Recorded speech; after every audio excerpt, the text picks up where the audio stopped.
look at it later. All right, so today's session is centered on Module 2.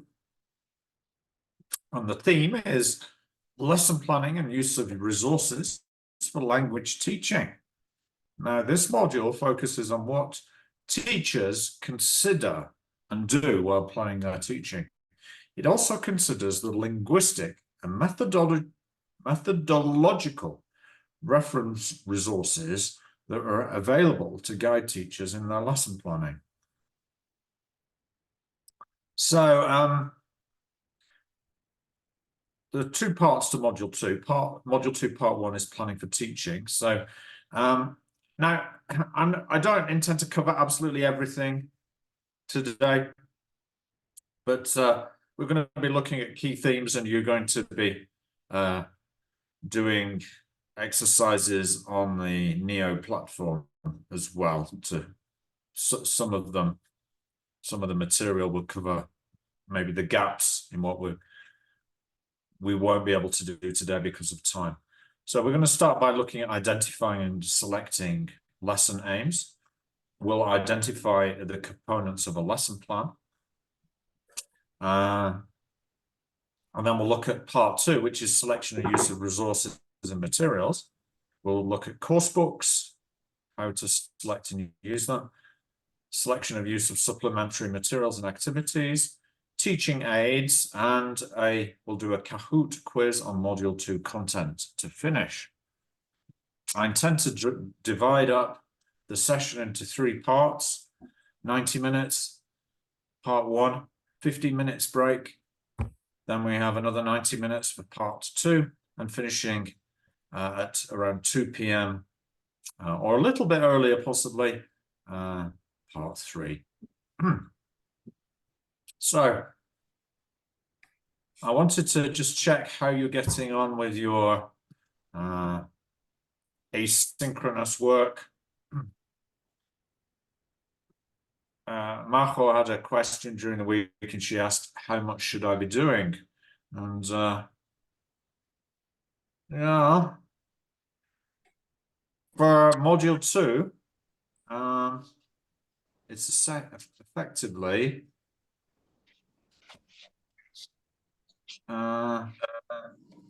these 2, reference resources and lesson planning. Okay, so there's quite a lot to do on Module 1, isn't there? So you've got to, for Module 1, you've got 3, 4, 5, 6, and 7. Don't worry if you didn't get through all of it. I understand you're very busy, but you're going to have time to work through it. Okay.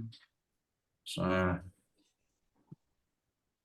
there are fewer units in Module 2, but the work is still quite substantial.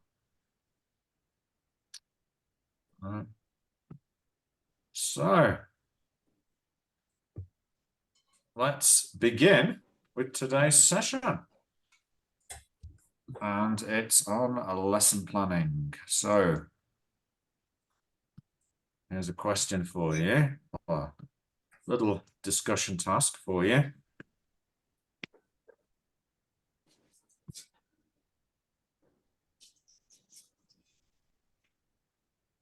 I'd like you to work in 2 groups and discuss these questions. What is a lesson plan in your understanding? How can detailed lesson planning help teachers before the lesson, during the lesson, and after the lesson? Now, I'm going to share with you, I figured out how to share with you stuff. So I'm going to share with you a handout.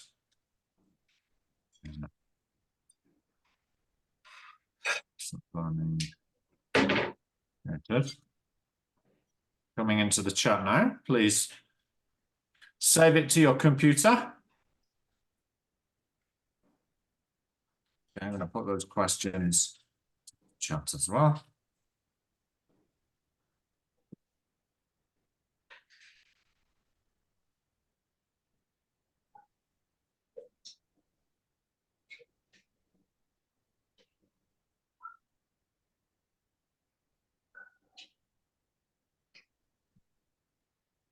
So, HP Pavilion, can you tell us what your name is? HP. ¿Cuál es tu nombre? HP. Okay.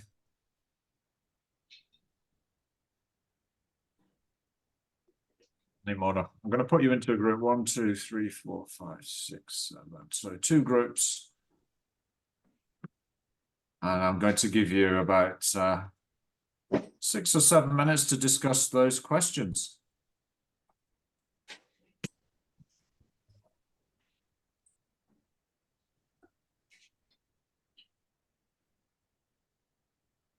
So we'll have Ale, Hernan, Pablo. Good morning. Okay. Welcome, Pablo.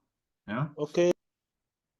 And so this is your task, Pablo. We're going to be talking about lesson planning this morning. So these are the questions you're going to discuss in your small groups in the breakout rooms. There you go. I'm going to give you about 6 or 7 minutes to discuss that. What is your understanding of lesson planning?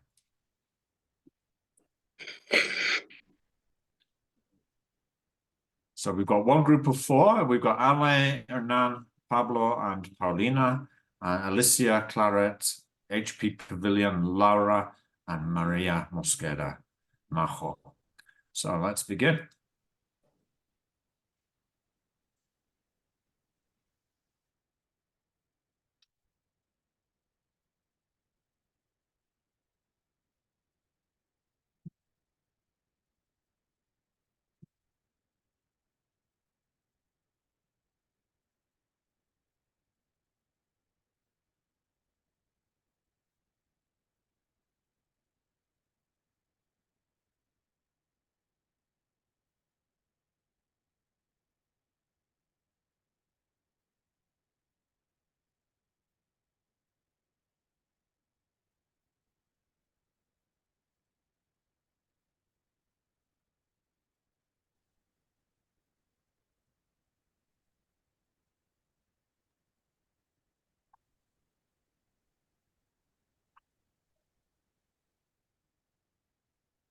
Una lección.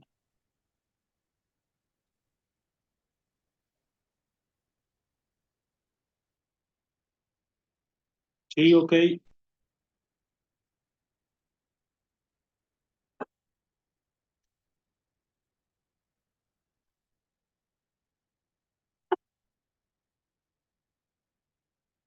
¿Me llevo los cachorros en la mochila? ¿Qué hora es? Son las 9:20. No sé, sí, pero cuando me vaya, antes de irme, he hecho los tachos en la mochila. No era como las 10:20. No sé, porque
Así, ese es el instrumento donde cual los basamos en los objetivos para planear las actividades.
Welcome back. Interesting discussion.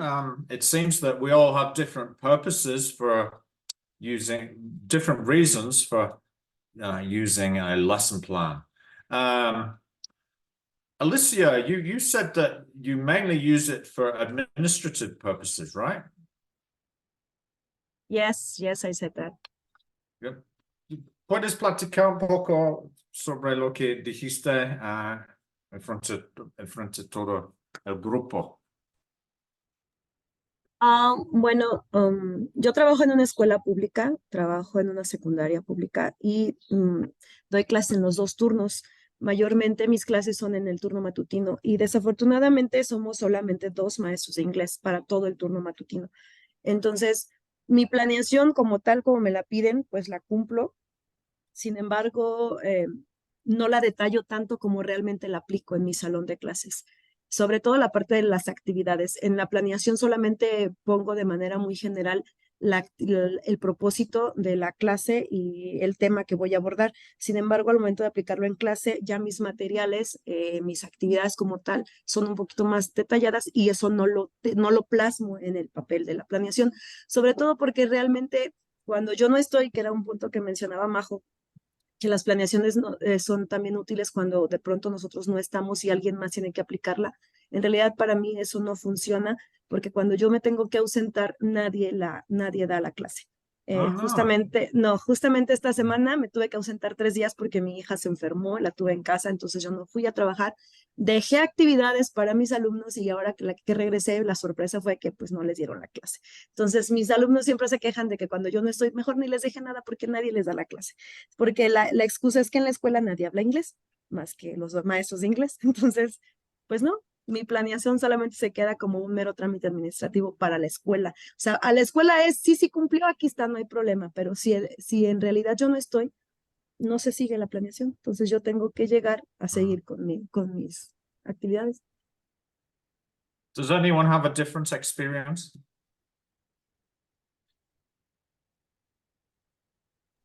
Or you all I have think- similar? Blanca, adelante. I think it's about the same. We have to leave the planning for anyone else to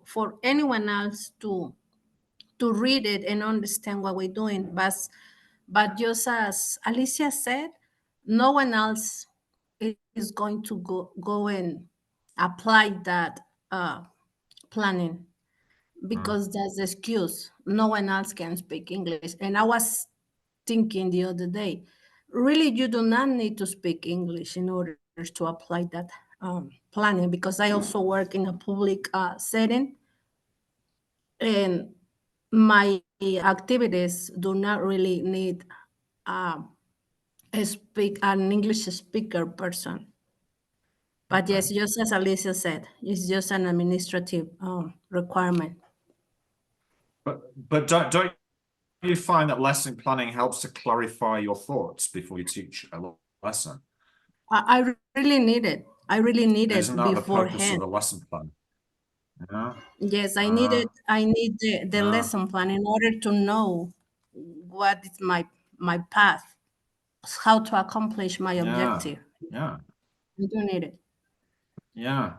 Well, I also teach in a public institution. I teach in CIDE, which is it's like a public university in Santa Fe, Mexico City.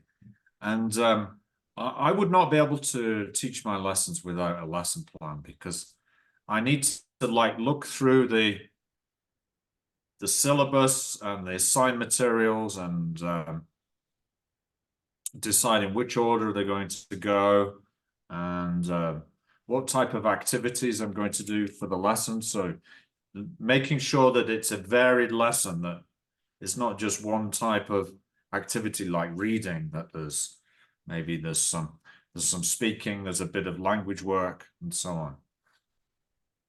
So let's consider why planning. Well, a lesson plan is a set of notes that helps us to think through what we're going to teach and how we're going to teach it. It also guides us during and after the lesson. Lesson planning can help teachers at different stages of the teaching and learning process. So next question. So before the lesson, writing down the aims and the procedures for each stage of the lesson helps us to make sure that we have planned the best possible sequence to enable us to achieve those aims. During the lesson, the plan can also help the teacher to check the timing. Yes, I have this problem. Sometimes I need to be checking how much time I've assigned to each part. And to check the lesson we're following, the lesson is following with the sequence we decided on. And after the lesson, we can keep the plan as a record of what happened. Now, I often keep mine in a notebook, and I've got piles of notebooks with lesson plans in them. Making any changes necessary to show how the lesson was different from the plan. We can then use the plan and notes to help us plan the next lesson.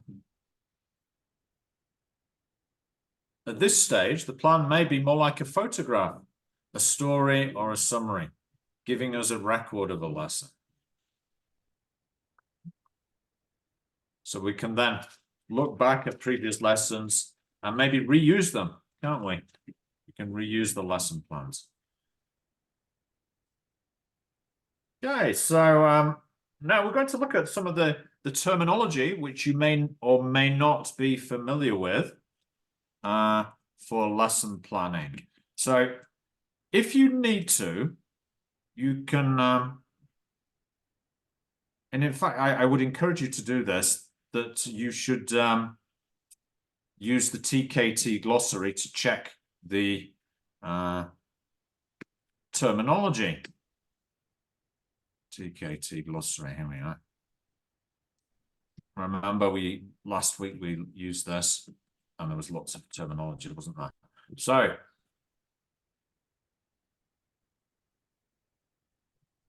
right. So we've got our table on our worksheet. Okay, and I'd like you to work on this individually first of all. I'm going to give you about 3 or 4 minutes to try and do this, and then I'll put you into groups so you can compare your answers.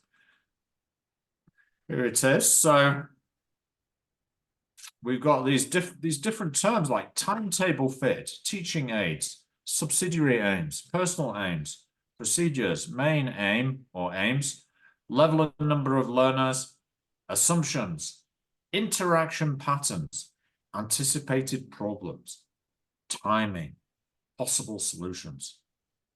Okay, so we've got a match. So let's do number 1 together. Who we're planning the lesson for? Who do you think that's going to be? Level and number of learners. Yes, exactly. Level and number of learners. Good job. All right. So I give you about 3 minutes, 3 to 4 minutes. See if you can match the terms with the definitions.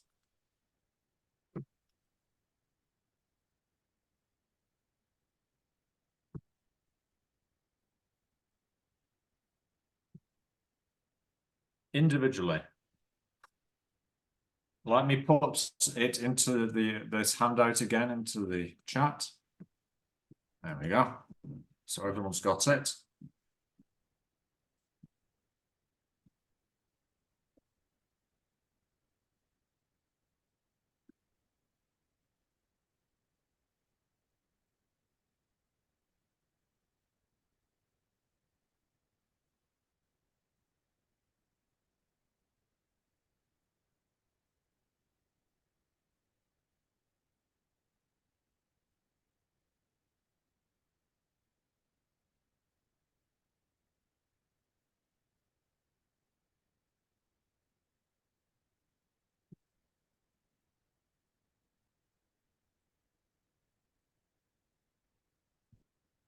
Tail fight.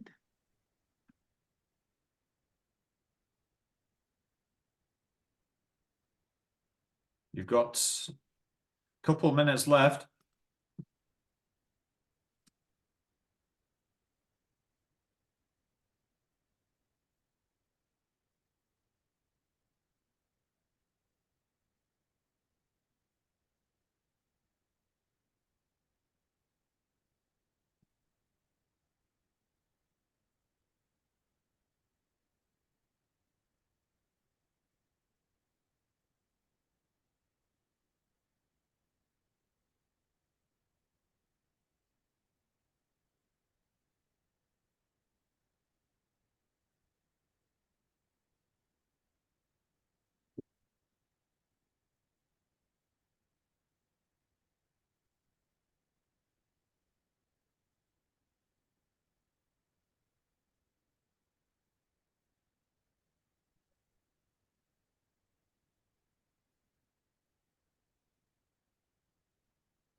All right, well, time's up. So I'm going to put you into pairs in breakout rooms, and I'd like you to compare your answers. All right. So I'll give you only about 3 minutes in breakout rooms to compare. Okay, so do it quickly, and we'll come back. Oh, sorry. Close all rooms. That's wrong.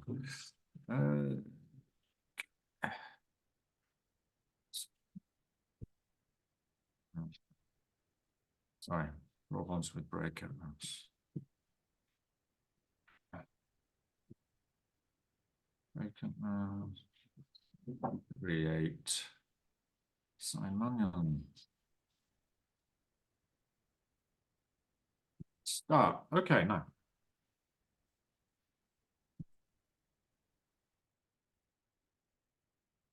Please go to your breakout rooms, compare your answers to that table activity.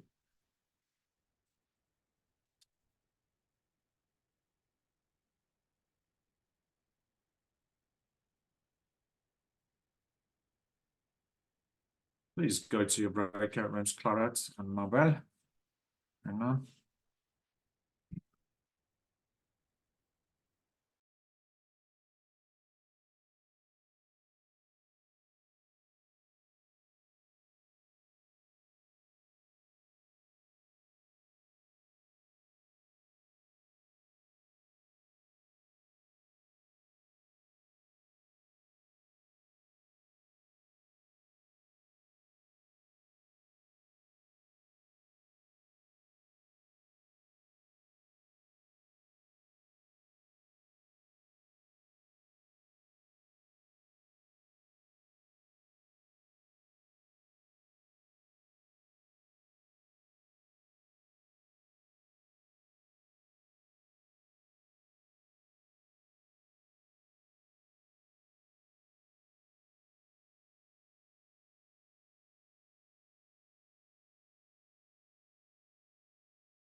Dice, It in number 6, but we'll see. We'll see what's the correct one. Okay, so how did you get on? Here are the answers. Yes, we will keep. We Yeah, will so see. just make sure you've got all the right answers in there. People struggled with number 2, didn't they? Timetable Yeah. fit. Yeah. How the Yeah. lesson is connected to the last lesson or the next one. Hmm?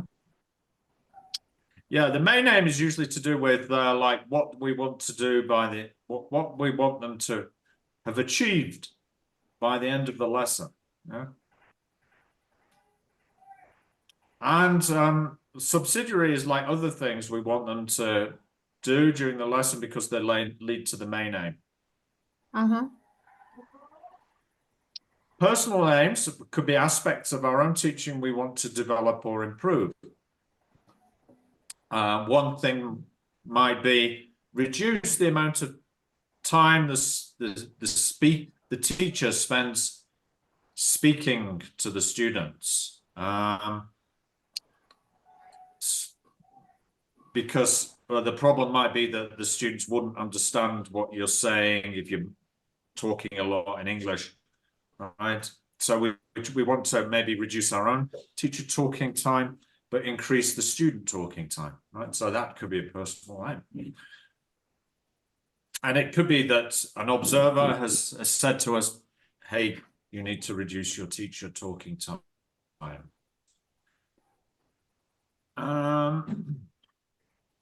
Assumptions, yeah, what we think students already know or can already do related to the aims. Anticipated problems, things that learners may find difficult. Possible solutions, actions we'll take to deal with the anticipated problems. And you know, one anticipated problems can be divided usually into classroom management problems and language problems. So a classroom management problem might be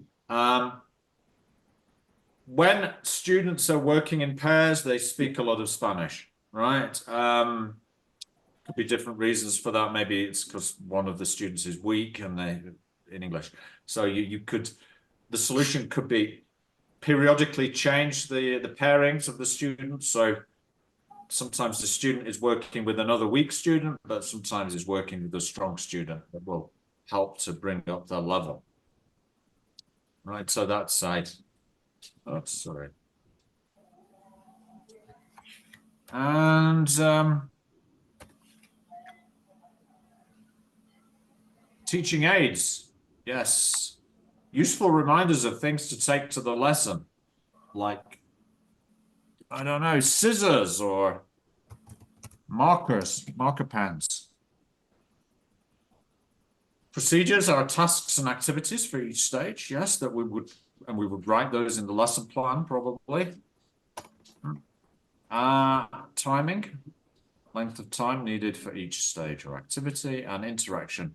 How the students work together. Is it going to be individually, in groups, pairs, whole class, teams? Any queries or doubts? En español, si quieres. Not at all. No? No. No hay dudas so far. Paulina, adelante. Can you please, thank you. Can you please repeat the name of anticipated problems you mentioned? It was classroom management.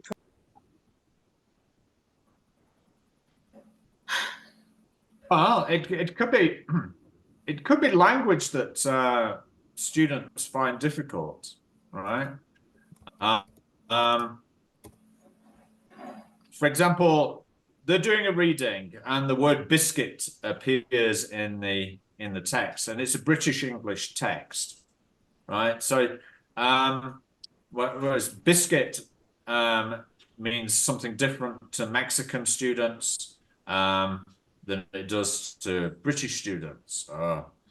Yeah, so that's a language problem, but there also might be classroom management problems that the teacher has to face. right? Like Correct. Thank you. students speaking a lot in Spanish rather than in English, yeah? So how do you deal with those problems? So that's your possible solutions. You need to match your problems to your solutions. All right. Any further queries? No. All right. So now we're going to look at identifying aims. Identifying and selecting aims are the first steps in planning a lesson. Once we have decided on the aims, we can design or select the most appropriate activities and put them in the best order and choose the most suitable teaching aids or tools. So there are usually 3 types of aims. Can anyone remember what the 3 types of aims are? We've just looked at them. Main aims, Main aims, Yeah. secondary aims, Subsidiary aims, of subsidiary aims, yeah. and personal. Personal, exactly, yeah. Okay. So you've got to look at these examples of aims and decide which are main, subsidiary, and personal. All right. Oops, sorry. So this is on the worksheet. So I have a look here.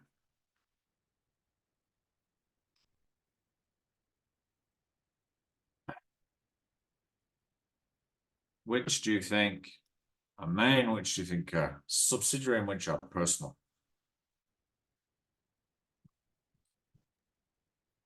the first one is the personal. Yeah, exactly.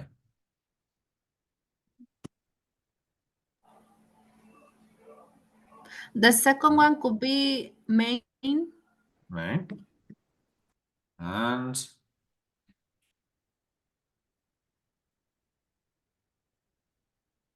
why do you think the second one is main? Because it says at the end of the lesson. That's right.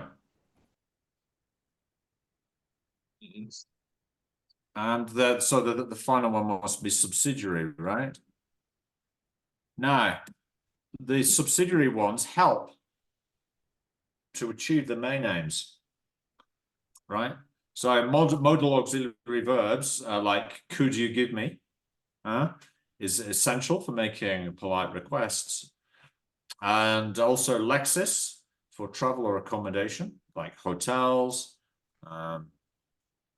bookings, reservations, and controlled oral practice, because that's how the language will be expressed, is through the oral mode, not writing. Right. So I want you to now work together, please, and decide look at these aims and just identify what type of aim it is. Is it main, subsidiary, or personal? And discuss it if they are clear enough. If they are not, then I'd like you to rewrite them so they are worded appropriately. Okay, so shall I assign one person to? Okay, now let's recreate.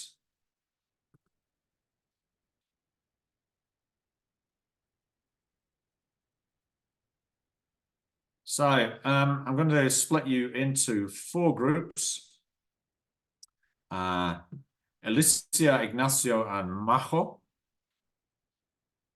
Okay, and room 2, Blanca, Pablo, and Paulina. Room 3, Ale, Hernan, and Luz. Room 4, Claret and Laura. So I'd like one person from each group to actually do the rewriting for the group. All right. So one person, we need a secretario or secretaria in each group. So room 1, Alicia, Nacho, or Majo. Who will be the secretario in your group? Or secretaria? The actors. Any volunteers? Alicia, Nacho. Yeah, me, please. Okay, thank you. Now in room 2, we've got Blanca, Pablo, and Paulina. Who's going to be the secretary or secretariat actors there? Actually do the writing. Win. Who will? Pablo, thank you.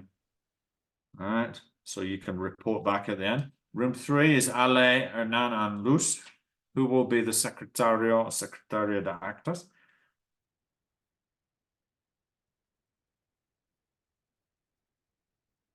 Ale, Hernan, and Luz. Anybody? No volunteers? I'm going to volunteer you then. Ale, can you please be the secretariat? Yes, of course. And room 4, it's just Claret and Laura. Who will be the secretariat?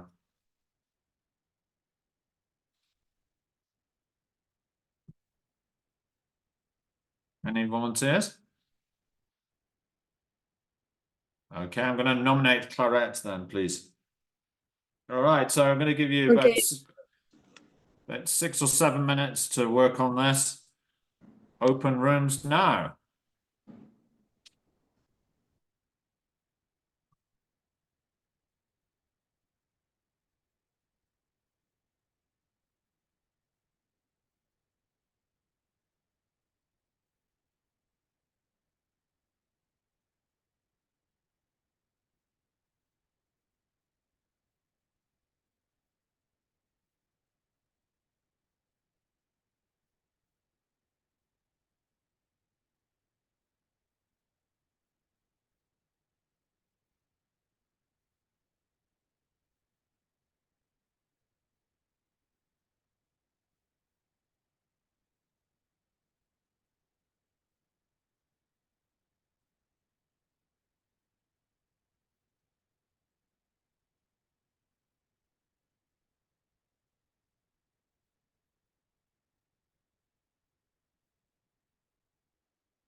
Well, thank you for that. Let's just try and clarify a few things that you may have had problems with. Let's divide the work up between us so it's not too difficult for everyone. So Alicia's group. Alicia, can you tell us about these first two, 1 and 2? What types of aims are there? Number 1 and number 2. Well, in our team, we said that number 1 is subsidiary aim. Yes, why?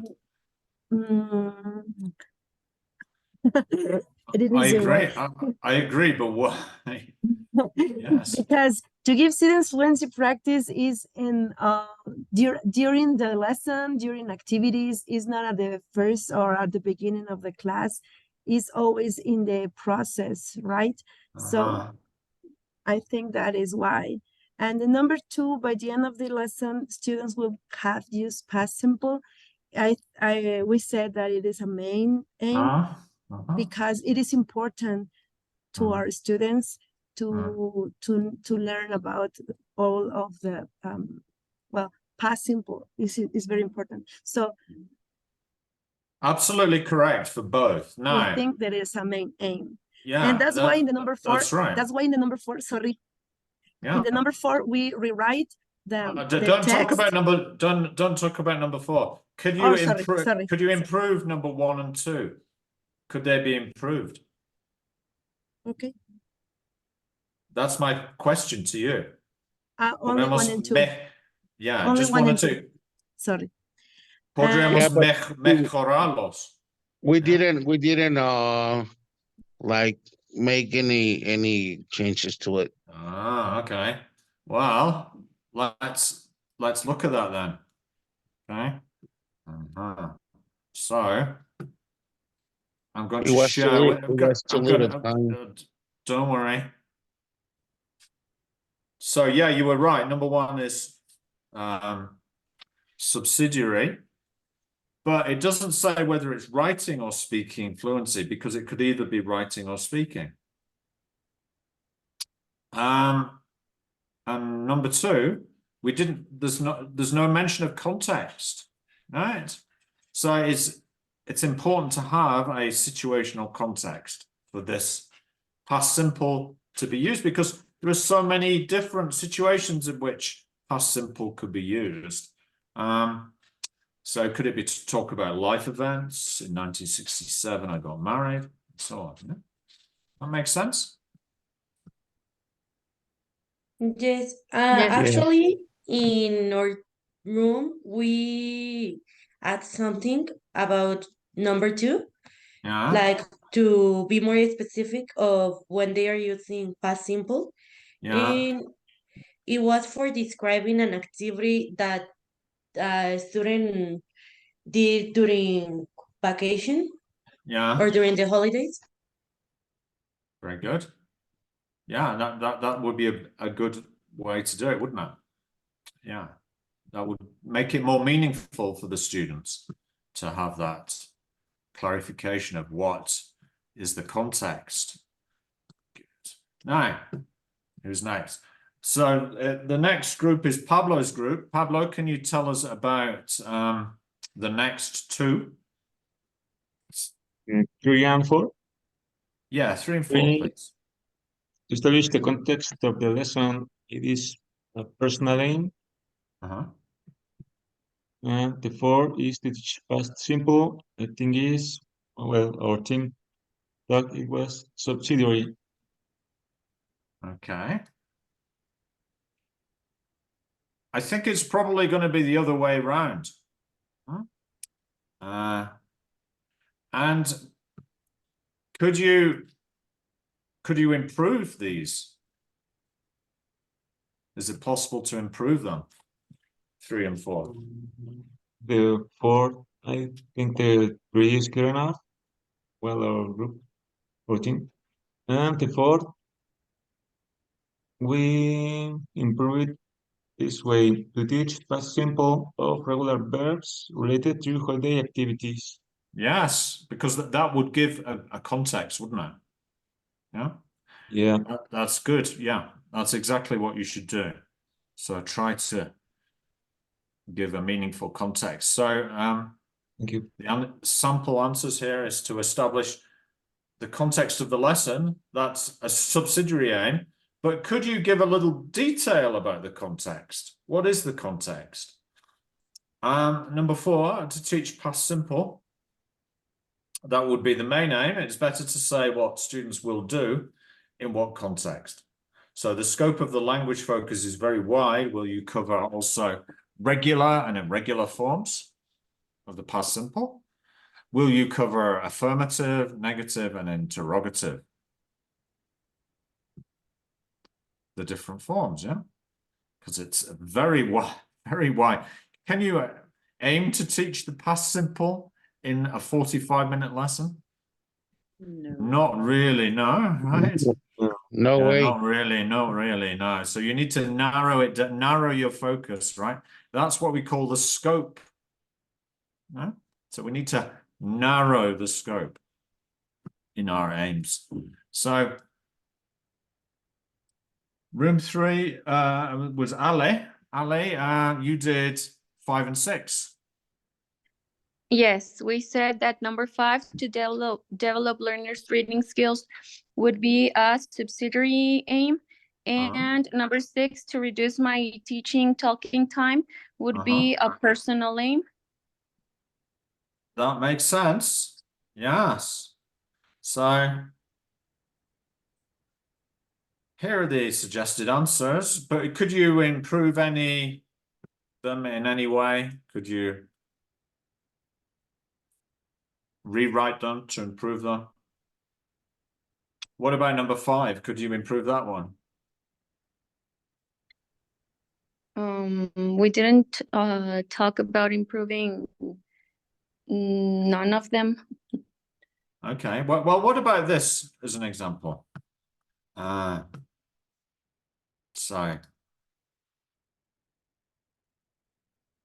So number 5 was probably, it could be a main aim or a subsidiary aim. It depends on whether it's a reading lesson or a lesson to develop, I don't know, grammar, but through the medium of a text. All right. So if it's a reading skills lesson, then the main aim is going to be reading skills. But we also need to talk about which sub-skills of reading we plan to develop. Remember, last week we talked about reading for gist, reading for detail, reading for specific information. So we need to include that, especially if it's a main aim. And the aim of the lesson is to do with reading skills. We need to consider which sub-skills. But yes, number 6 is definitely personal aim. So good job there. And then finally, 7 and 8.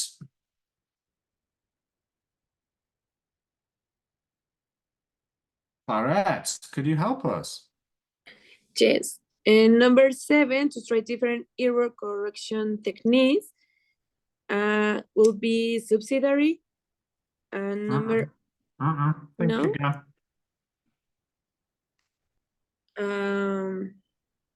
Well, after the explication. Think about it. Is it professional development? Okay. Is it professional development for a teacher?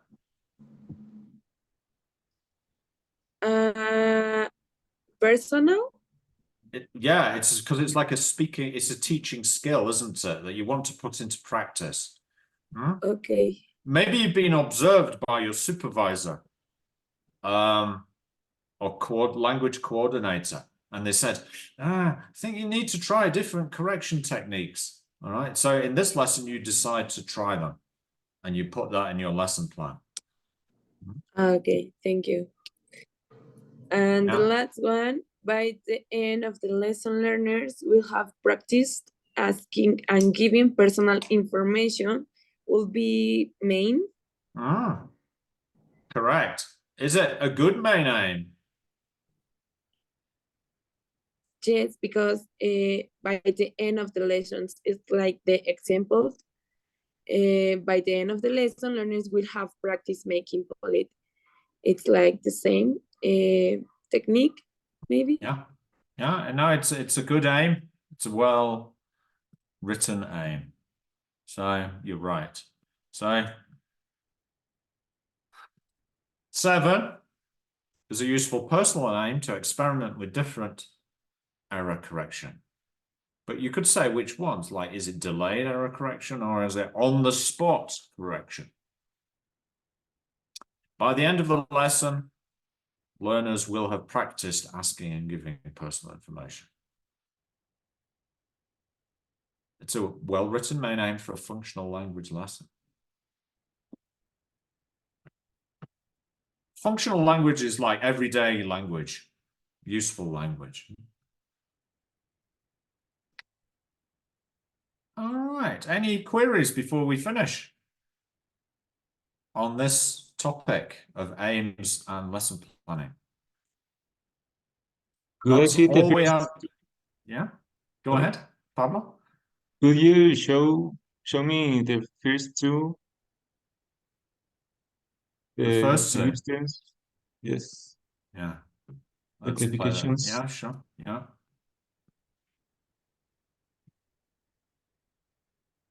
Okay.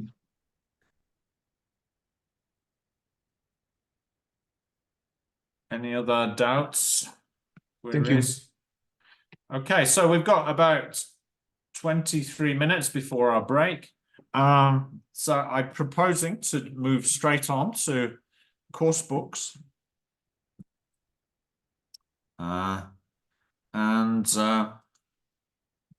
It's quite a substantial topic, selecting course books.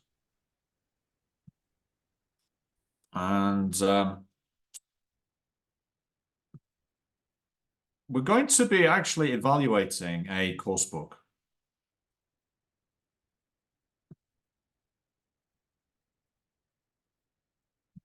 So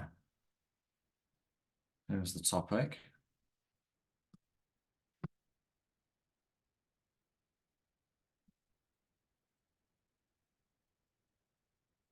So gonna have you look work in groups. I'm going to give you some links to a course book called New English File Elementary. Yeah, but it's not just the student's book. There are different elements to the course book package. All right. So the first is just a general exploration of the course book.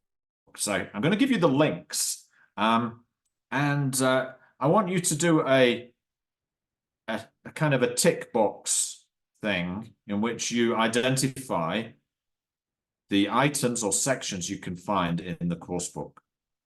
All right, so let me share with you the okay.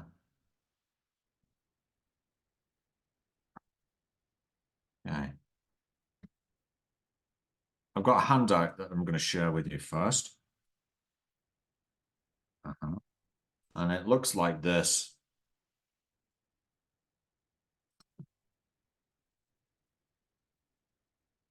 Yeah, this is the handout. Now, I've also got this in Google Docs so that you can actually write on it together. So it's called New English File Elementary, published by Oxford University Press. And you're going to click on the different links so you can look at the different parts of the course book. You can download it to your computer. It's on PDF. There's a teacher's book and so on. And what's this here? Is this the workbook? That's the workbook, yeah. So when you click through, you'll see that there's it leads you to a Google Drive, and you'll be able to download materials to your computer.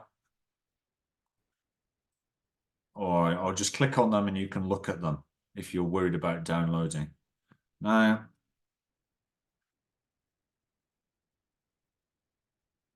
there are also audios at online resources, publishers' website. So this is your task. You've got to put a tick, Paloma, if you find these things. Look through the package. Is there a workbook there? If so, then you put the tick. Simple as that, yeah? It's just an opportunity for you to look through the materials quickly, try and identify the different components. If you're not sure what these terms mean, you can look in the TKT glossary. Okay, so let me share this handout with you.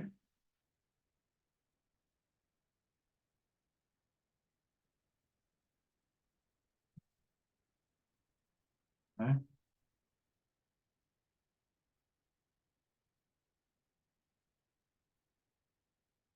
So I'll also put the links into the chat.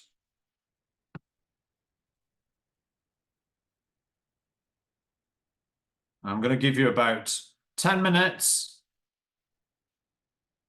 to look through the materials and tick as many of the boxes as you can.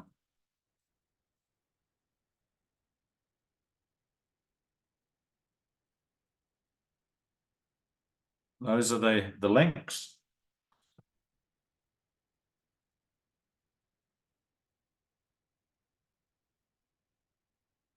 So I'll give you a few minutes to look through that.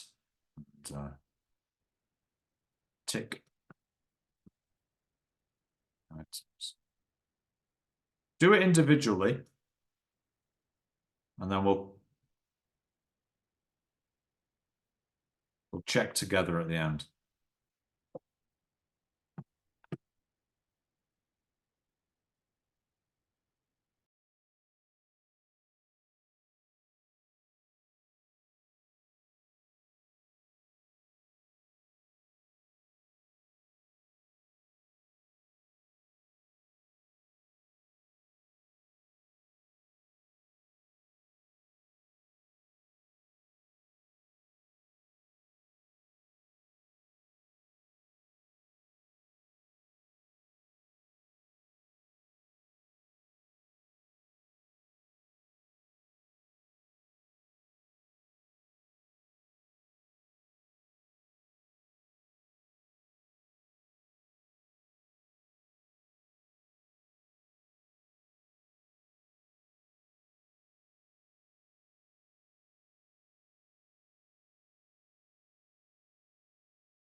So that was just an opportunity for us to skim through the book.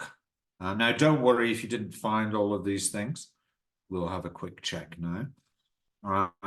So you all found the activity book, right? The workbook, that was no problem. The recordings here in Yes, the audio files. Yes. But what about the audio scripts? Where do we find the audio scripts? And why are they useful? Because Any you ideas? can listen and practice the pronunciation. Well, yes, you can. So also they're very useful, I think, for clarifying. Say you're doing a listening lesson, and students aren't getting something, right? They're still you keep playing the audio, but they're still not understanding. So you can show them the problem in the audio script. Yeah. Now, I think the audio scripts are in the teacher's guide. Yeah. Corresponding to the unit. So they are there. Sometimes they're in the student's book, but in this package, they're in the teacher's book. And what about the supplementary material? Oh, the teacher's book is there, right? So you found that okay? It's important to read the teacher's book, I think, when you're planning, because they give you good tips on they give us insight into what the materials writers are thinking, how we should use the materials, how we should use the course book. How about supplementary materials? Did you find any there?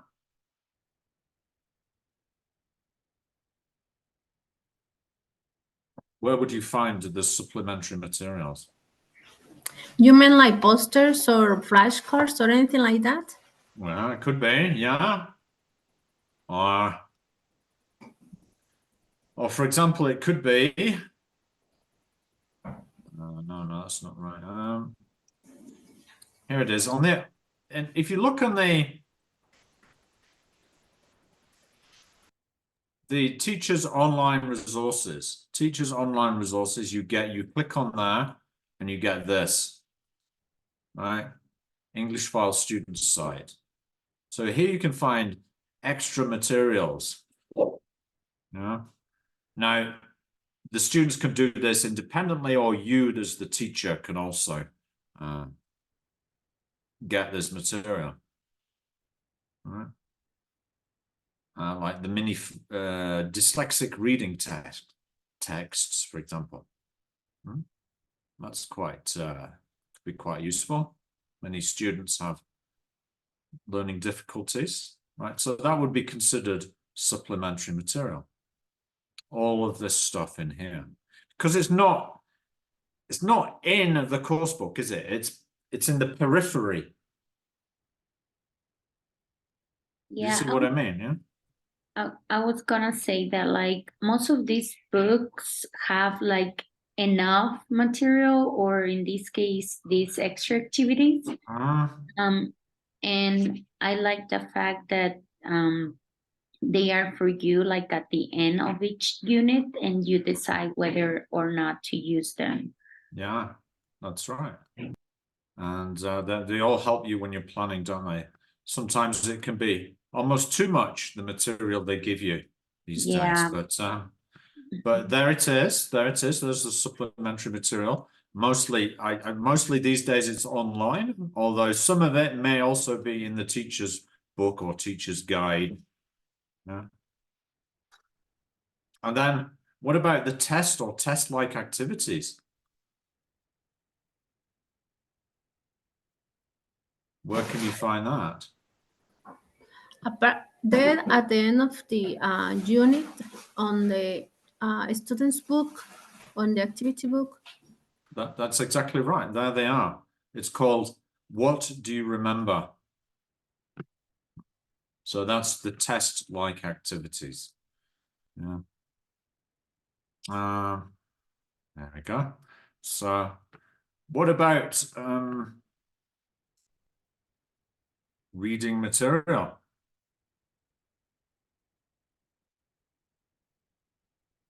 That would also be in the online resources, right? Although there also may be some in the teacher's guide. Is there a dictionary or phrase book? Did you see the dictionary or phrase book anywhere? Anybody? No? No, I don't see. Didn't see. No, I didn't say it. Well, if you go to the teachers online materials and resources, there it is. There's a mini phrase book. Click on that. And so it has lots of this functional, useful everyday language. Yeah, so there we are. It's like if they're going on holiday, they could use that material to an English-speaking country. Next.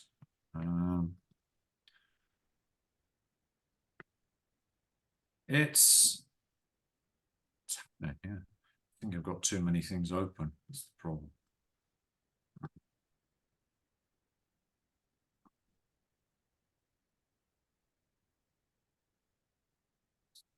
Close some windows in there.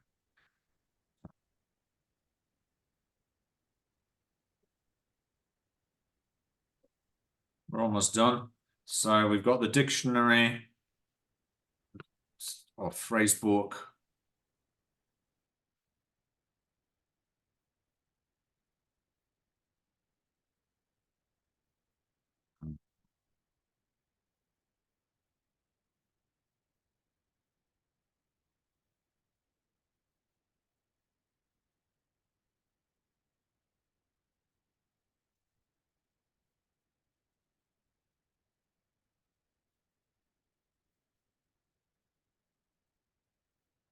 Website for students and teachers, yes. Well, that is the online resources. Is there anything else that you thought was interesting, useful? I saw a IPA chart, interactive IPA chart to practice IPA pronunciation. chart, yes, that's very useful. Yeah, IPA chart for prom. Anything else?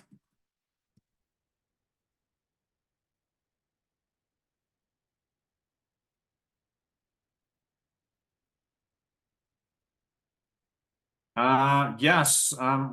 Let's see, where did we see that IPA chart? I think that was in the publisher's website. This is a bit the more commercial part, right?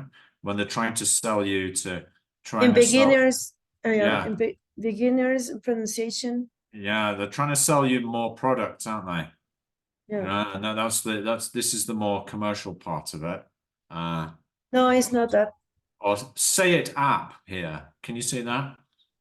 Up. Say it app. Yeah. Say it app. It's like a listen to the model pronunciation. You record yourself, see the stressed syllables, hear the phonemes. Right. That's produced by Oxford University Press, right? And it's like a supplementary application that will be useful, probably, but it's not essential, is it?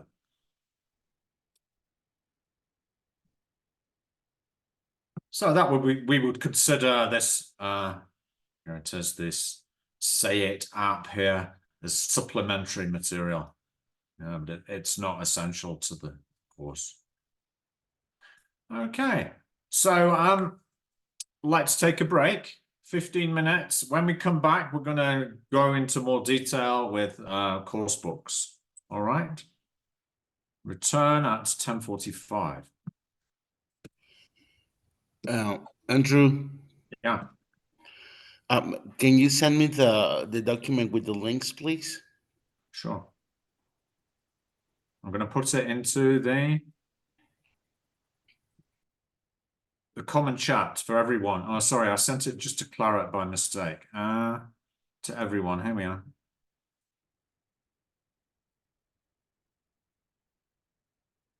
That. Thank you. See you in about 15 minutes.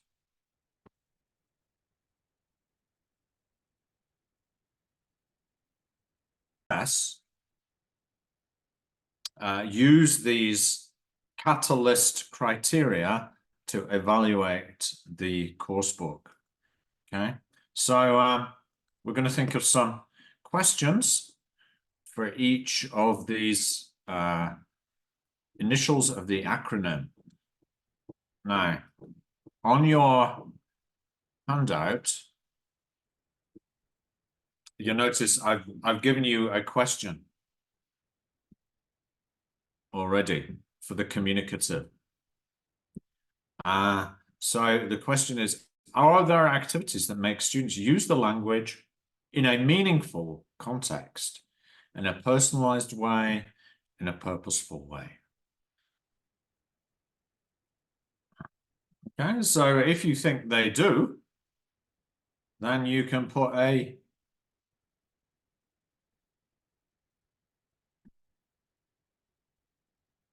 tick next to that. Okay, but I want you to formulate, you're going to work in 4 groups, and before we evaluate the course book, I want you to think of questions that relate to each of these. So aims, what could be a question related to aims? Maybe if each of these sections help me as a teacher achieve my, in this case, I mean, any of the aims, it could be like the personal or the main or these two, subly, what? I think that could be one.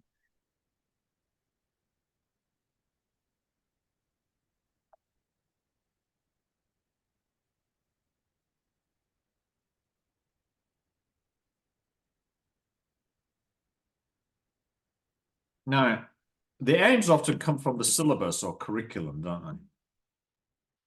Yes. For example, for the first one, I was thinking, or for like all of these sections, like probably the book does it in a way, but it's going to be really hard because we all have different contexts. We all have different plans to follow, but I mean, in a way, it could help us. Good. What do you understand by teachability? Anybody? Does anyone understand, have an idea of what teachability means? Probably how easy or how easy is to follow the curricula, the teacher's book. Yeah, the teacher's guide. How easy is for students to follow the activities included in their books. Right, because there's one thing is like how the materials writers say it should be taught, but how easy is it to actually put it into practice, right? So that could be your question there, all right? Available supplementary material, that's quite straightforward. I think level is like, what do you think level is? That could be, is it like the right level for your students? Your impressions, do you like it? Interests, that's self-explanatory. Tried and tested is like, how long have teachers been using this book? Right? Now you might think, I don't know. You might say, I don't know. But you can often tell by how many editions are there of this book? Has it been published many, many times? Right. An example of a tried and tested course book is this Headway book. This was first published in the 1980s, 1987, I think, 88, right? And it was still being published into the 2000s. So this was definitely a tried and tested course book. All right. So now I'm going to put you into groups, and I'd like you to try and answer those questions and write your answers on the directly on the Google Doc, which I'm about to share with you. Okay, and the names of the people in the groups are there. So please write your answers.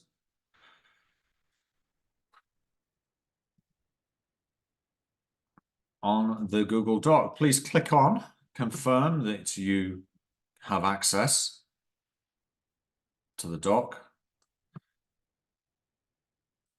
So in group A is Ale, Hernan, Pablo. Group B is going to be Alicia, Lara, and Paulina. Group C is Blanca, Luz, and Marjo. And group D is Claret, Nacho, and Mabel. Is that clear? So you're going to work in groups to formulate the questions.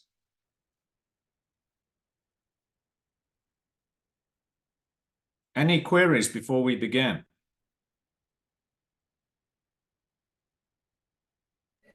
No. Okay, I'm going to give you plenty of time for this, maybe about 15 minutes. Okay, so one of you can be writing the answers. It's a good idea if you can screen share so you can all see what's been written. Okay, you can be looking also at the course books as you do it. As you doing this, you can be looking, have a look again at the course book, the new English file. All right, so let us begin. Excuse me, are we Yes. all working in the same the Google Doc? No, you're all Because I working open in. one, but it's No. from another group. Okay, you're working in different groups. Yeah. So who's speaking? Is it Paulina. Paulina? Paulina. Yes. Okay, so which group are you in, Paulina? That's group B. Group B. Okay, so this is you can see at the top it indicates the name of the group.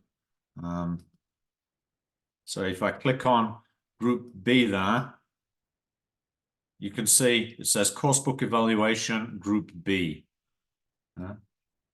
I'll put it there to make it a bit clearer. Okay, I mean. Okay. Sorry. So you're all going to work together in your group to try and complete and write questions. All right. Let's begin.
Ale, can you join Pablo, please? He needs a partner.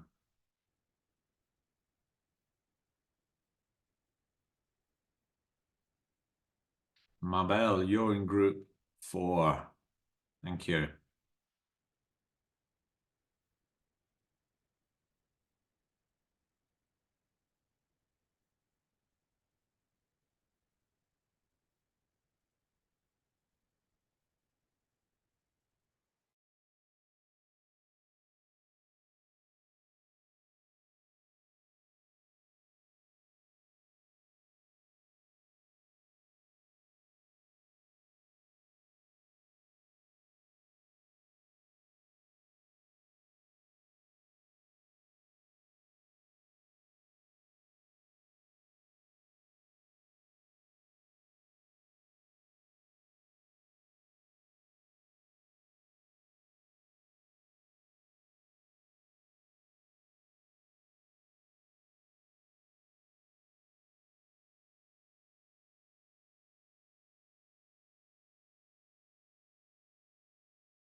Se me fue el internet, ¿hay alguien?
Seguro ponía aquí la cajita.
¿Está en clase?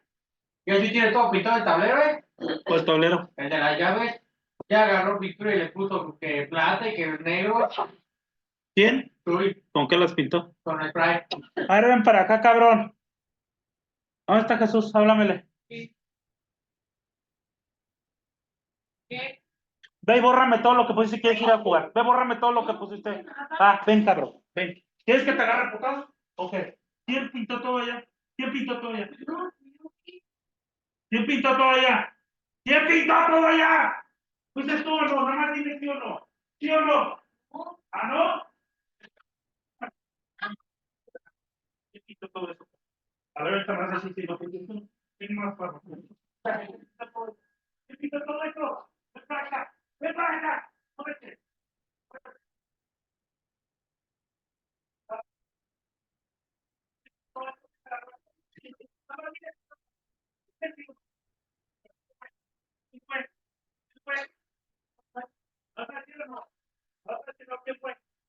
Está bien. ¿Ves? Ahí le mandé a ver si la tenía pintada. Que no se queda la olla. ¿Quién fue? ¿Quién fue?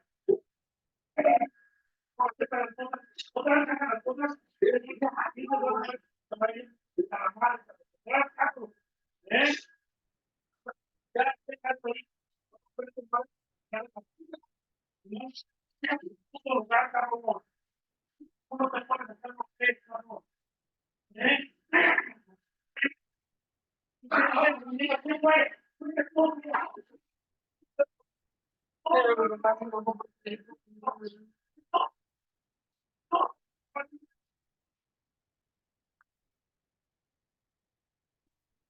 Sí, pero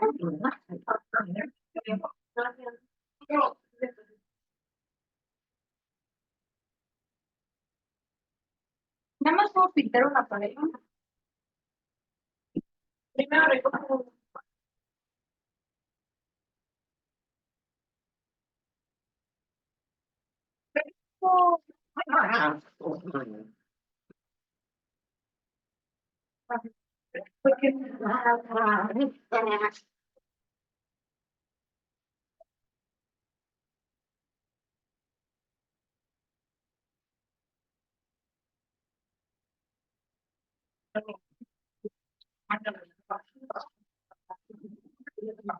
No me la enseñaron esta. Ya le tengo que hacer ese cabrón a la antes de que ¿eh? ¡Vete al baño! Ya me tienes hasta la verga de negar las cosas, Ana. Bye, bye. No, pero es bye, ven. Ven, es bye.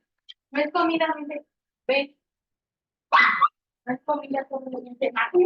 No,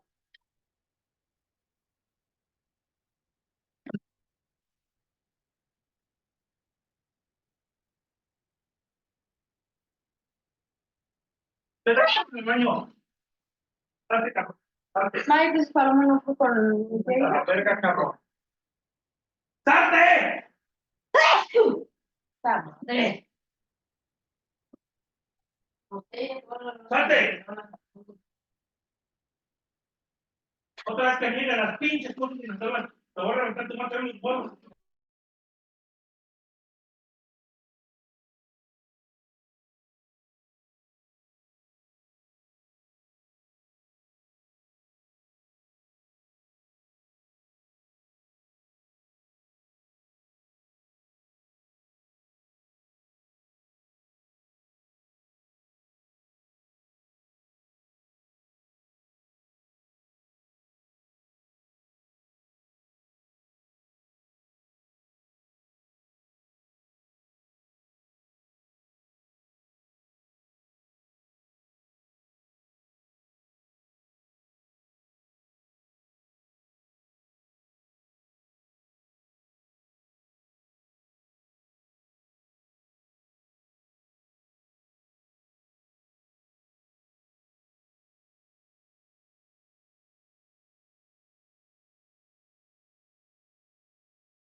What's the book?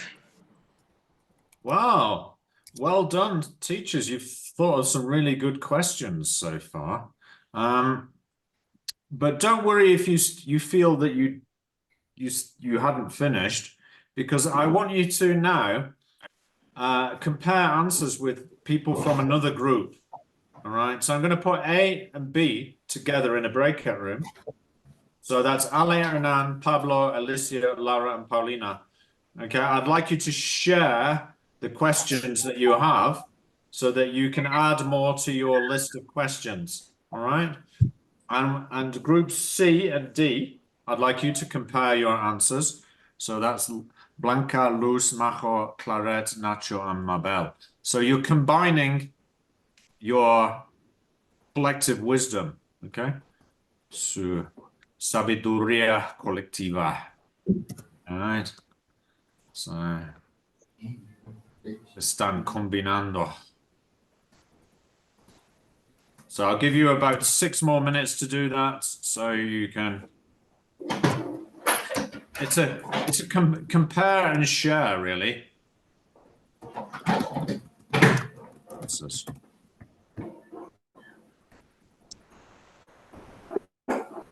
good.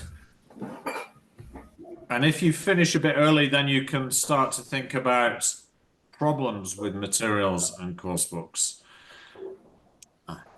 Okay, so let's put you into groups.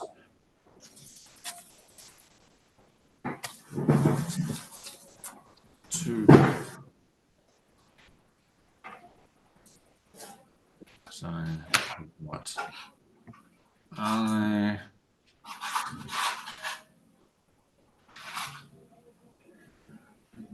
Pablo, Alicia, Laura, Paulina, and Blanca, Luz, Majo, Claret, Nacho, and Mabel. Okay, so 6 minutes to do this comparing of the questions. All right, 3 minutes each side.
You have a great selection of questions there. I was listening in and I was very impressed by your abilities at thinking of questions. So I'm going to add a few more. You could write them down if you wish. So is the textbook or course book communicative? Will the students be able to use the language to communicate as a result of using the book, right? This is probably, could be the most important. Can they use it to communicate? Does it fit with your aims and objectives? Teachability, does the course seem teachable? Does it seem reasonably easy to use, well organized? Is it easy to find a way around? Available supplementary material. Are there any useful add-ons that you can purchase or get for free? If so, are they available and affordable? I think Nacho mentioned that. It's one thing to be available, but are they affordable? Level. Does it have the right level for your students? What's your overall impression of the course? Are your students likely to find the book interesting and relevant to their contexts? Tried and tested. Has the course been tried and tested? Is it in real classrooms? Where? By whom? Sometimes you can find that information in the acknowledgements part of the book. It often says at the back here, who's tested it and where, in which countries. Yeah, what were the results? Sometimes you can write to the publisher for that information. Okay. Good. Any queries so far? Before we move on? Not really. Yes. We're just talking about in our context. Uh-huh. Okay. I heard my my colleague. Do were I saying understand? You don't have a course book, right? You don't have a set Yes. course book? Yes, Tu we madre do, se fue but tan it's, enojada. ¿Qué está haciendo? A ver, háblale. the book that we are using is just not according to what we are teaching or context. Oh, I ¿Qué see. dijo? A ver. Okay. So, but you still might need, presumably they still give you some materials, right? In my case, and I work for the, well, I think we all work for the Mexican Ministry of Education. I mean, we do have the book, but that's about it. We don't, in my case, at least, in our school, we don't get extra material like flashcards or anything like that. We don't have none of that. We have a textbook for students and then a reading book also for students. We don't even have the teacher edition or nothing like that.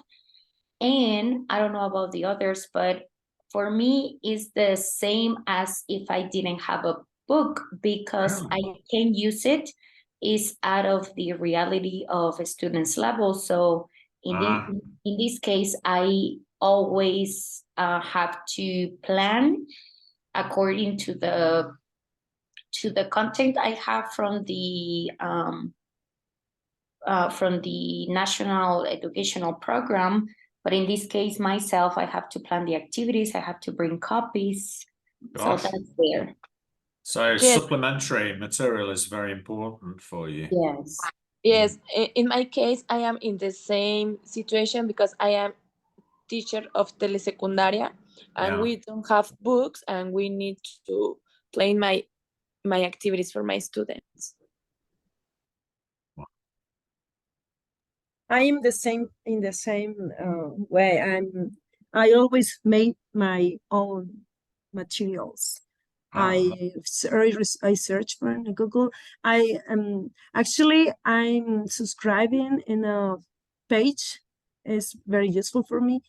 I printed my material. I printed and I give them to my students. um, So you must spend a lot. You must is spend a lot of time yeah, preparing a lot, materials. a lot of Uh-huh. time doing my material. I think that's why my planning is not so detailed, because first I write my planning for my administrations, and then I look for my material and I do it and I made it. And so it's very, very long time when I to dedicate to my material. Wow. Okay, well, as this is possibly not so relevant to you, let's just skip over this detailed evaluation. You can also use questionnaires with it's important to pilot a course book, which is like give it a test with real students, and you can use questionnaires to find out if the students find it, what the students' reactions are. Once you've adopted a textbook, it's necessary to reevaluate it constantly. But no questionnaire cannot give a conclusive answer to the final test. Does it work in the classroom and with the students that you have? Okay. Now, possibly more useful for you guys is how to adapt materials, right? If you're facing these problems. So the final stage is what to do with this situation. So what would you do to adapt materials if you were facing these problems? If the task or exercise is too short, task or exercise is too long, it doesn't suit the learner's learning style. After a long reading test and tasks, learners need a change of pace. Right, maybe they need to do something a bit more active, move around a bit. What happens if the activities always follow the same sequence? What happens if there's not enough practice material in a particular unit? Okay, so you teachers who are involved in adapting materials, you should be good at this part. So I'm going to put you back in your original groups so that you can answer that final part on the Google Doc. So it's Ale.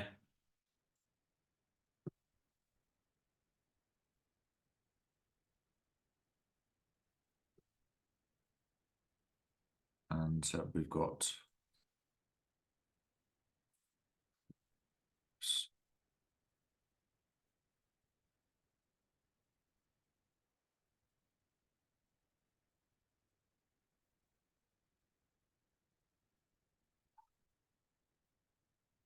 so Ale, Hernan, and Pablo, you're back together to think of what to do if you've got problems with the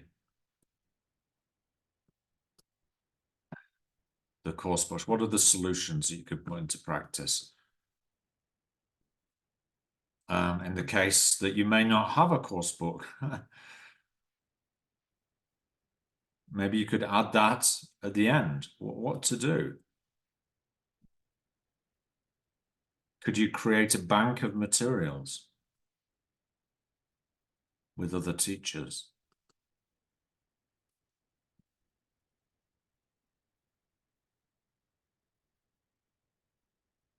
Okay, so I'm going to give you about 8 minutes to try and answer those questions.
Feed my, because we used my in the previously. Okay, that'll Okay. that'll do it, I think. Good job, everybody. I'm just gonna sort of bring together these different ideas. So, problem one, task exercise is too short. One I thought was write extra questions or add a paragraph of your own to a text. Group A said add extra activities or homework. So I'll put that one in there. Group B said prepare extra activities. Okay. Always have a plan B. Yes. Think about an extra activity related to the original one. That's a good one. Adding that in there. And D, complementary tasks such as reading, listening, or speaking activity. Yes. Yeah. Good. Put that in there. Make that smaller. 11. There you go. Okay. Exercise is too long. Well, one solution could be to cut up text or provide multiple recordings and do jigsaw activities so that students have less to read or listen to. Jigsaw is like where you have a long text, but it has sections, and you give one group of students section 1, section 2 to a different group, section 3 to a different group, and you give them a comprehension question. They have to read it and make notes, and then they share with another group about what they've read. So that's a jigsaw.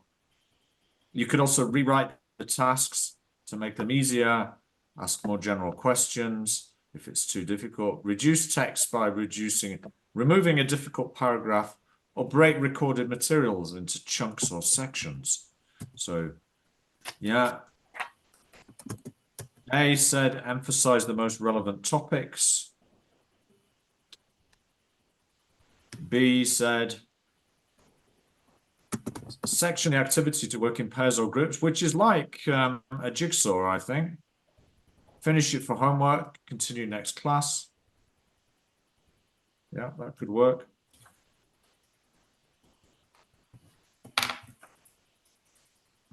And D, focus on the most important content in order to achieve the main aim. I think it's a good one. Yeah. Good job there. Task doesn't suit the learner's learning style. I didn't really have an idea for that one. Let's see. Search for activities that cover different learning styles.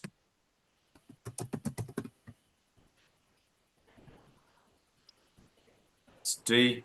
A said, adapt the activity to the learner's learning style.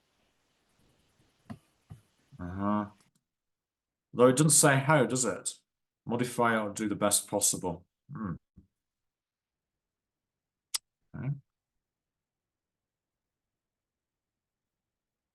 After a long reading text and tasks, learners need a change of pace. So one thing you could do here is use productive skills materials such as speaking or writing from other course books or from the internet to provide fluency practice after reading.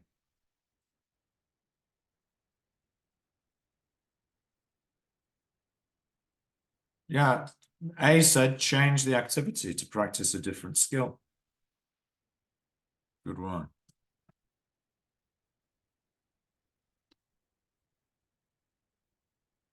B said, yeah, relaxing activities, some dynamics or games. Yeah, gamification. Good one. C. Play a little game to relax. Yeah, we've mentioned games. Short game or dynamic activity. Great. Yeah. Activities always follow the same sequence. So what could you do there? Do the activities in a different order. Students can cover sections of the book that you don't want them to look at. Yeah.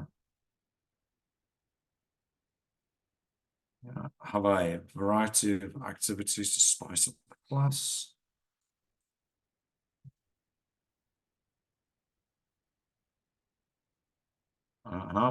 Warm-ups and closures.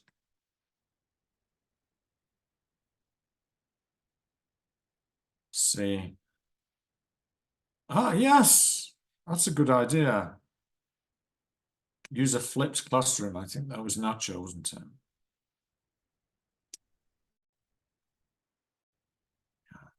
So that's work that they do outside the classroom.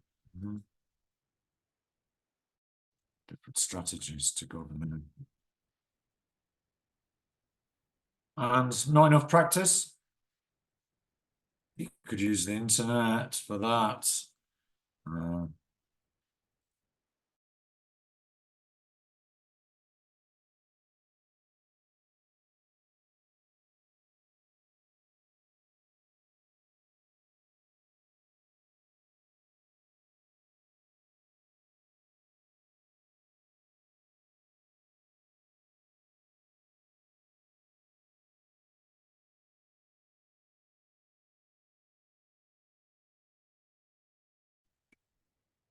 Sorry, I had a Wi-Fi outage.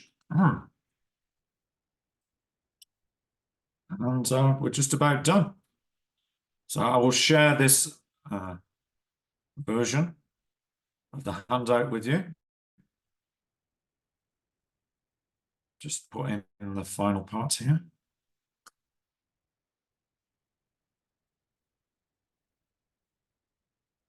And that was not enough practice material. Some good ideas there. Share it with you in the chat.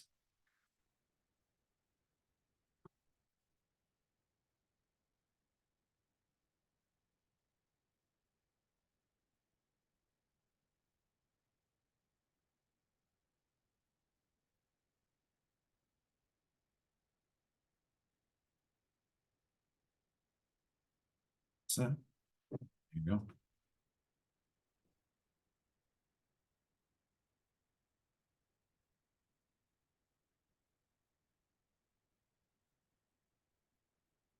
Right. I think we can move on from course books to our anti-penultimate topic today, which is it's all to do with supplementary material. So when we need to add to the course book,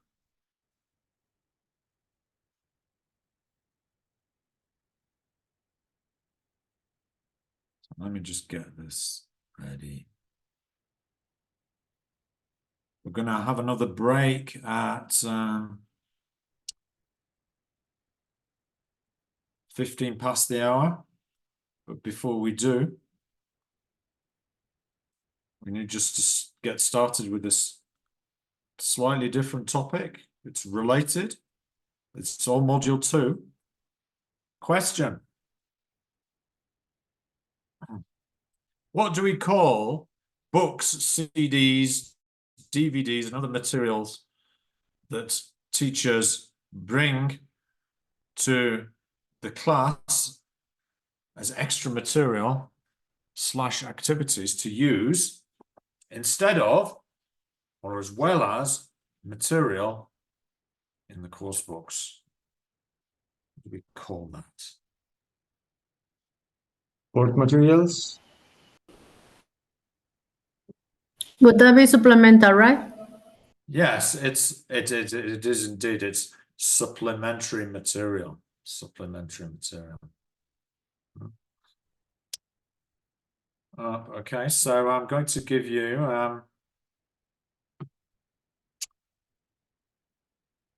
another handout.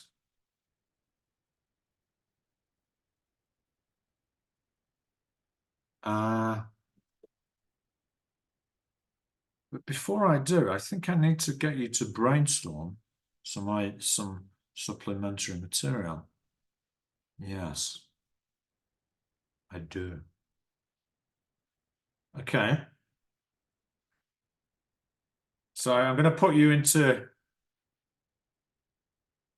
3 groups. Sorry, 4 groups, I think. And so you're going to be the same as before, same people as before. And I'm just going to show you what we're going to use. It's a Jamboard. Okay, I want you to brainstorm all the supplementary materials and activities you can think of. Okay. This is going to be ideal for you people that don't use course books, right? So obviously websites is one of them. Okay. So I'm just organizing the groups.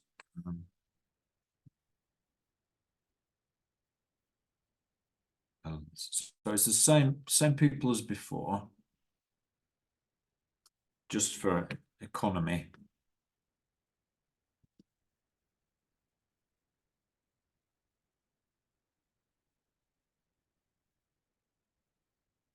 So I'll give you about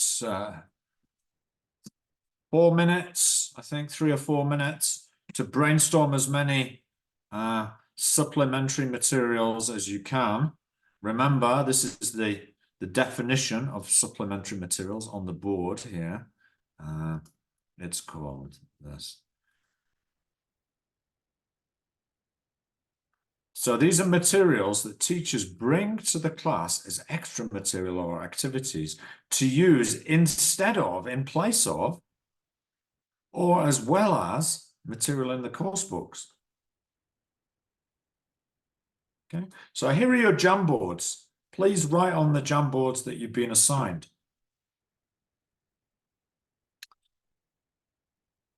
Okay. I'm going to put you into the breakout rooms again. Just to check we're all okay with those.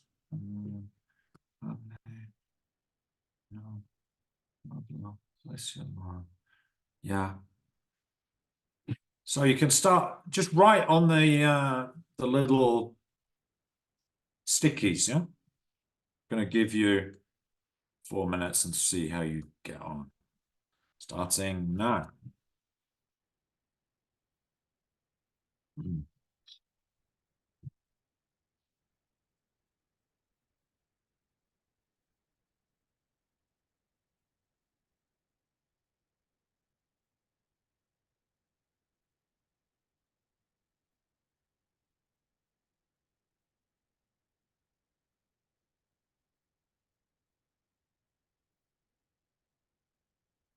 Please join your breakout rooms and start brainstorming.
All right, let's see what you came up with. Yeah. Okay, good. Yeah, games, music, websites. This is group A. Oh no, this is group B, isn't it? Sorry. That's group A. Group A. Yes. What's infography? Infografías. Huh? Um, Are those like the ones you can buy from a papeleria and it's like sí, everything sí, about the Mexican Revolution and stuff like that, yeah? that one. Yeah. Hay monography. So is that like infography? Is that like a monography? Is that the same thing? Una fotografía lleva imágenes también, Hmm. imágenes y texto. Okay. Y es en una sola hoja. La monografía tiene como la imagen y atrás está la información. Good. Schemes. What are schemes?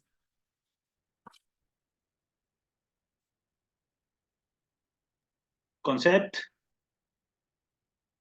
Can you give an example?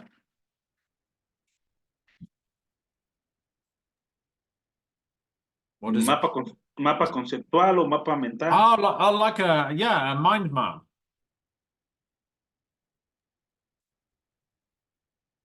Mind map, yeah. But that's a piece of material, but I'm wondering if it's something that is that a mind map is the student that makes. Don't the students make the mind maps themselves, or is it the teacher that makes them? Yeah. I think you could give the students a mind map that you've made yourself as the teacher. But yeah, these are good. Flashcards, audio scripts, images, good ideas. Active pauses and mindful activities. Interesting. PowerPoint presentation, worksheets and printed materials. Yeah. What's a visual chart? Can you give an example? Group B. Son como los organizadores visuales que nos sirven de apoyo. Ahí es donde incluimos como los Excellent. diagramas o cosas así. Perfect. I see. Good idea. And then let's get C up here. C. Yes. Coloring sheets. Yeah, that's useful. Duolingo. Yeah. Cards and songs. It's interesting how these have changed over the years. Social media clips. That's an interesting idea. Yeah. Memorama is like the memory matching game. Yes. Graphic organizers, yes. Good. Nice ideas. Interactive games like Word Wall, yeah. Indeed, that's more modern. Conventions, right. So, next stage.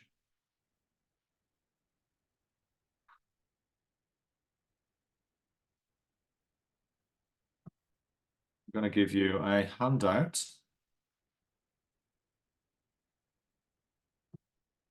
And the handout looks like this.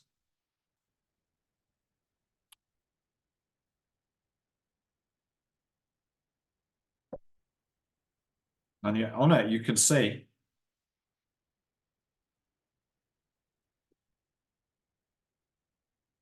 a list of examples of supplementary materials. So we can see that this is the Cambridge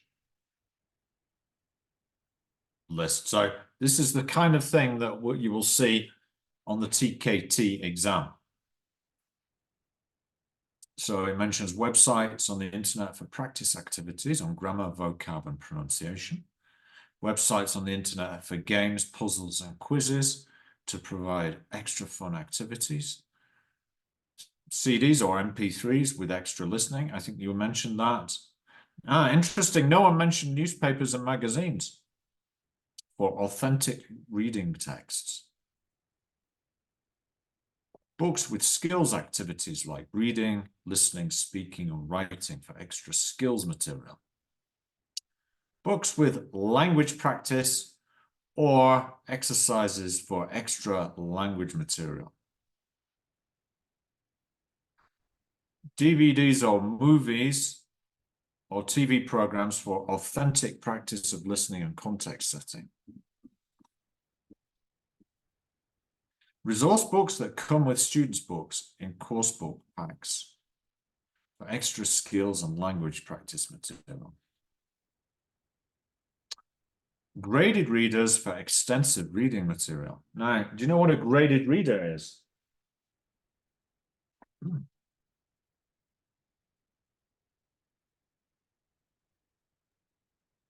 ¿Como por niveles? Yeah. Now,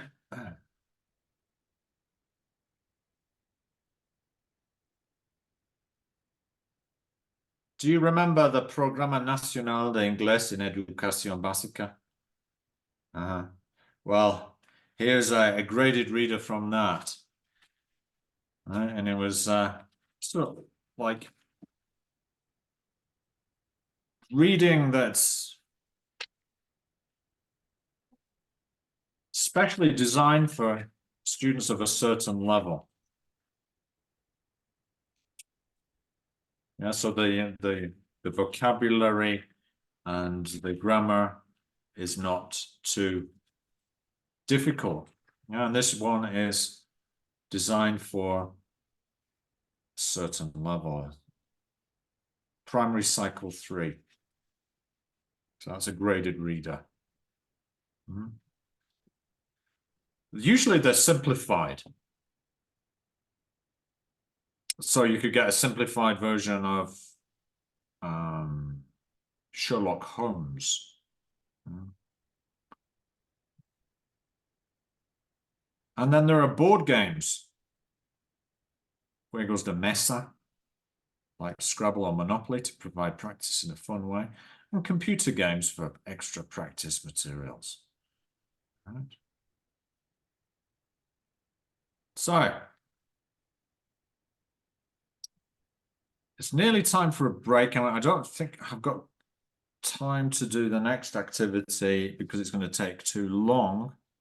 So, I think we should take our second break. When we come back, that's going to take us to the end of the session today. All right, so I'd like us to take, let's take 15. And return 12. It's a slightly earlier than we were planning. It's not very much earlier. It's like 5 minutes earlier. All right, so let's return at 12:25, please. Go to the bathroom, get a drink, snack.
books with skills.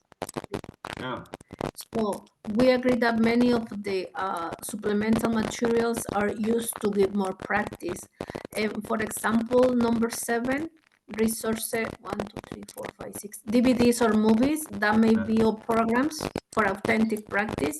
That may be for giving students context and to develop imagination as well.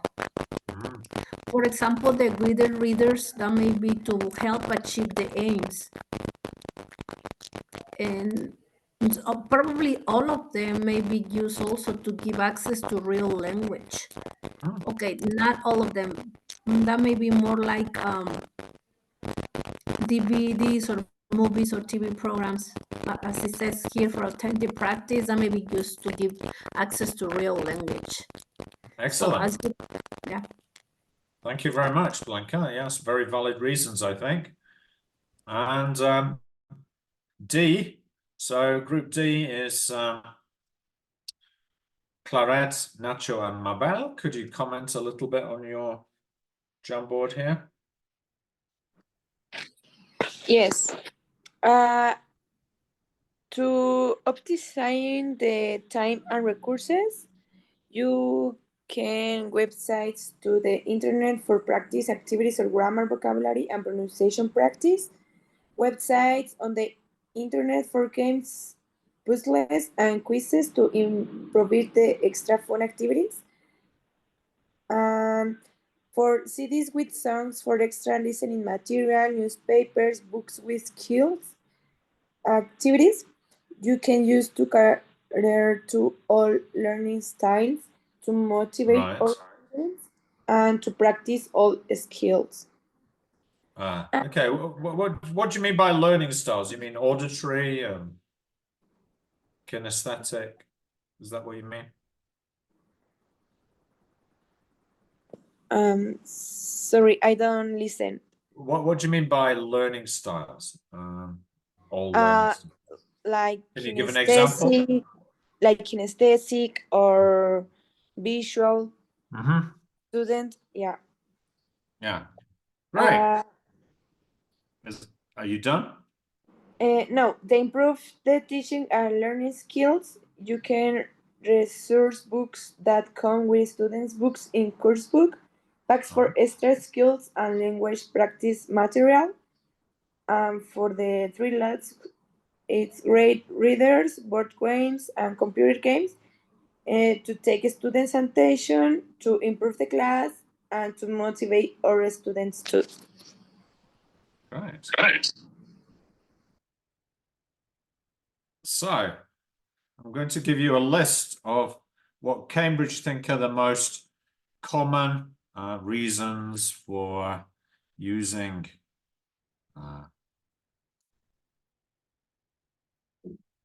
supplementary materials. I'm sharing with that in the chat there. So these are these probably the ones you're going to encounter on the exam. So it's to add variety to lessons, to provide extra practice in grammar, vocab, and pronunciation, to provide extra practice in skills work like speaking, listening, reading, or writing. One you didn't mention was number 4, replace material in the coursebook that the teacher thinks is unsuitable. To add something that seems to be missing from the coursebook. To respond to learners' requests for materials with a particular focus or topic. So we didn't really mention the learners themselves asking for variety, right? To include fun activities and to include more authentic materials in lessons. We did mention that, didn't we? Because we mentioned like giving the students exposure to the target language culture, the culture of the language that we're learning. Now,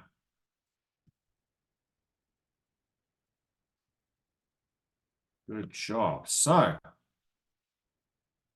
gonna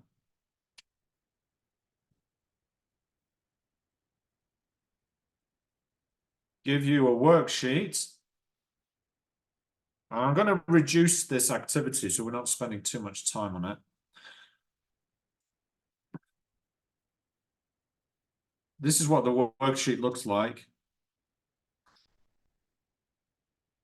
I want you to look at the examples of activities from supplementary materials. And I want you to say, what type of supplementary activity is it? Where is it from? Where is the source? Is it from the internet? Is it from a resource book? And what is the teacher's reason for using it? Okay, now there's 8. So I'm going to divide them up.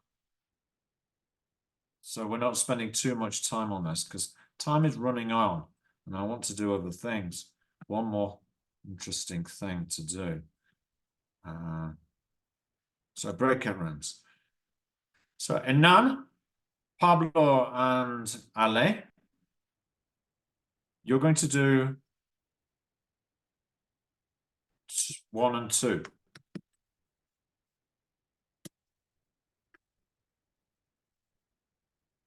Okay. You're going to read about those 2 activities, 1 and 2. So Alicia, Laura,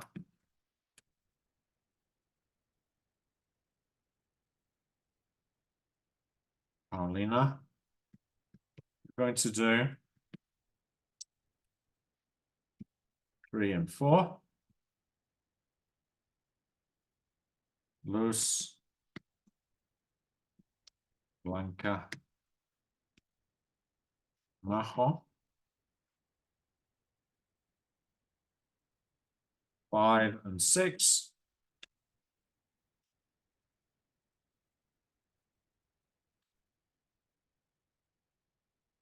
Lorette, Nacho,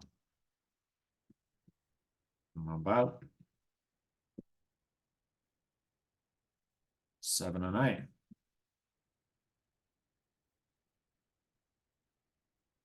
So we're dividing the work up a bit so you don't have to spend too much time on it. Sending the activity into the chat now.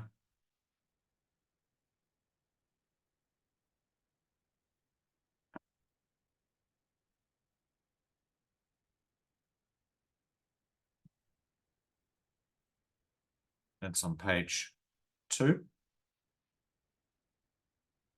So, Majo, which supplementary activities are you looking at? 5 and 6. 5 and 6, yeah. So yours is this, you are student A, etc. Yeah. You see an advertisement for an apartment to rent in the newspaper and decide to phone up about it. Student B owns the flat. You begin like this. Good morning, I'm phoning about the apartment. So that's the first one you're going to analyze. So you've got to decide what type of supplementary activity it is. Where would it come from? Why would the teacher be using it? And number 6 is like, it's like an intonation practice activity. All right, so you've all got your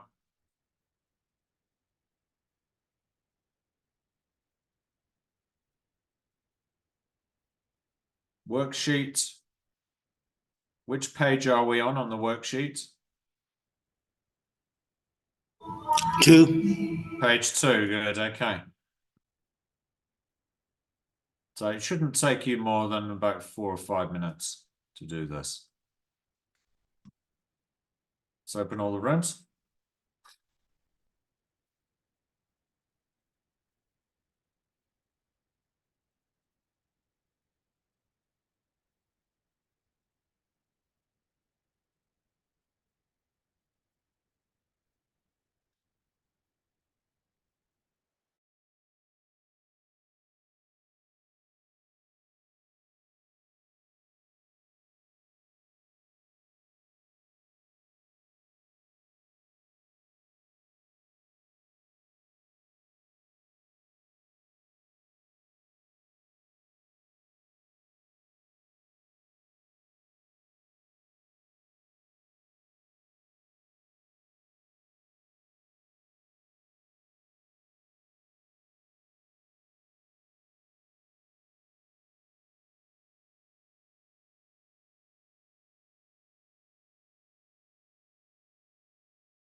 All right, good. So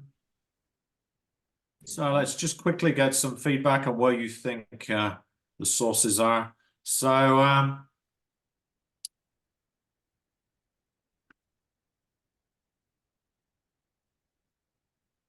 let's start with 1 and 2. Pablo and Alec, where do you think 1 and 2 are from, and what type of supplementary activity? Why would they use them, 1 and 2? Yes, we think the first one, write out the sentences using the most appropriate tense or form of the verb in brackets. It is a grammar activity. It would be maybe from a grammar book. And the teacher's reason for choosing it is for practicing structures. Good. Yeah, and what about 2?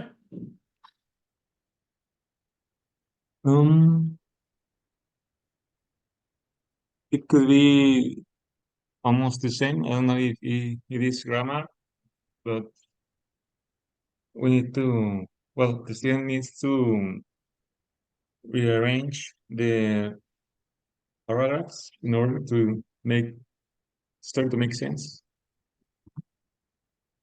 And it could be from a grammar book. Yeah, it could be. All right. I'm going to show you the answers shortly, so let's not worry too much whether it's right or wrong at this point. Number 2, sorry, 3 and 4, that's Alicia, Laura, and Paulina. What did you think? What type of supplementary activity is it? Where's it from? What's the teacher's reason for doing it? 3 and 4, that's Alicia, Laura, and Paulina.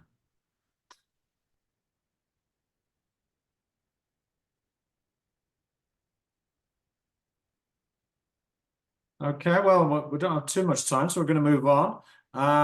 Blanca, Luz, and Maria Majo, can you tell us about 5 and 6? Sure. So number 5, we said it is a pair work activity. And it's where is it from? Well, in a book, and they specify it there. It's taken from a newspaper. And what is the teacher's research for choosing it? We said that to give students practice in real life situations. Good. Okay, and then number 6, it's a listening activity from a book in this case, and well, practice with intonation for letter C. Yeah, it's more likely to be focusing on pronunciation as a system rather than a skill. Okay. Yeah. And finally, Clarette, Nacho, and Mabel, what about 7 and 8? Could you comment on those?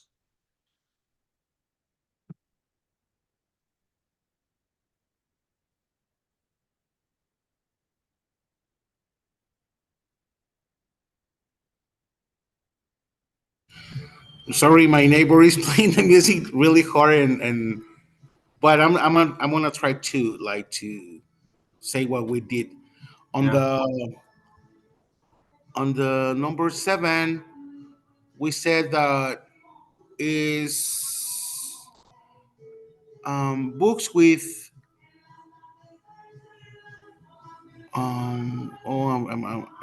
CDs with songs to extra listening material. Yeah, okay. Yeah, where is it from?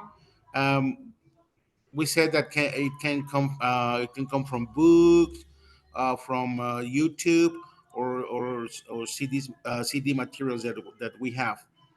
And what is the teacher's reason for choosing it? To improve the students' listening skills. Great. And 8? 8 is listen to these dialogues. No, I'm sorry.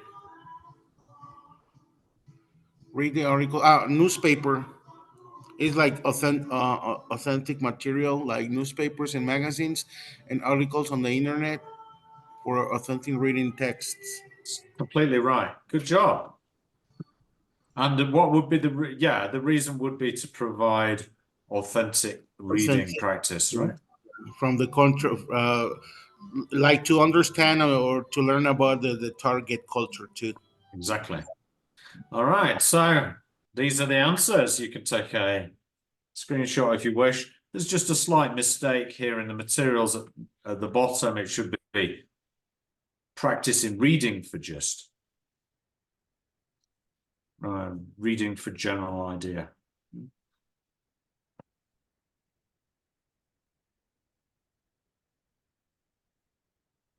Just to confirm your answers. Ready. Okay. Good job. And with that, we've finished supplementary materials. And for most of you, I think this is a pretty important area, isn't it?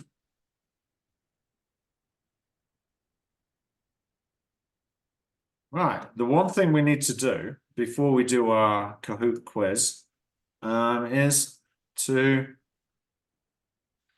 talk about teaching aids. Right.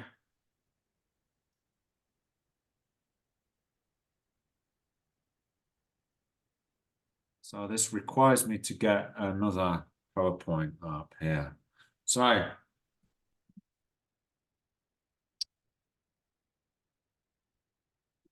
what is the difference between supplementary materials and teaching aids?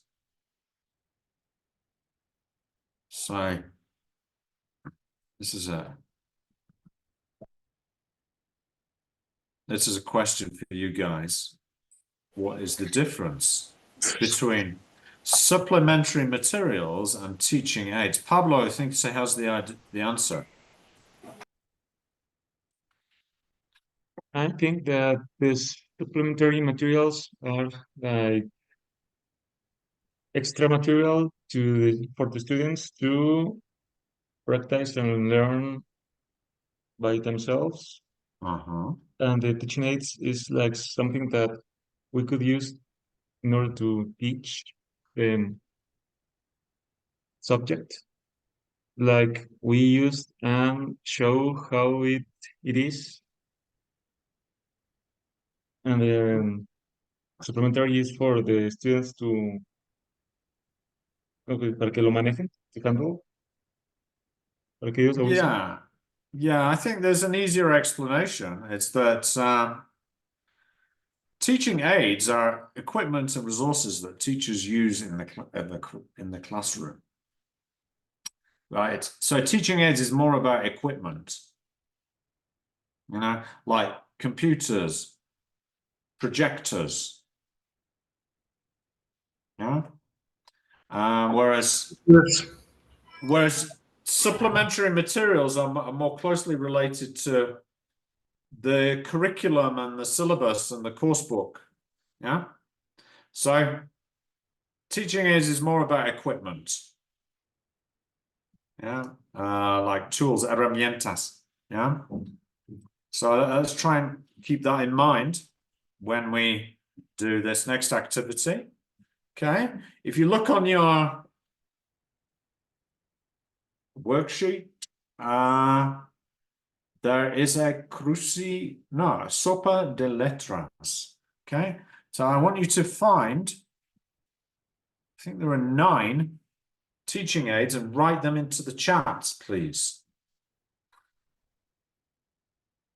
As soon as you see them, write them in the chat. So obviously the first one is flashcards.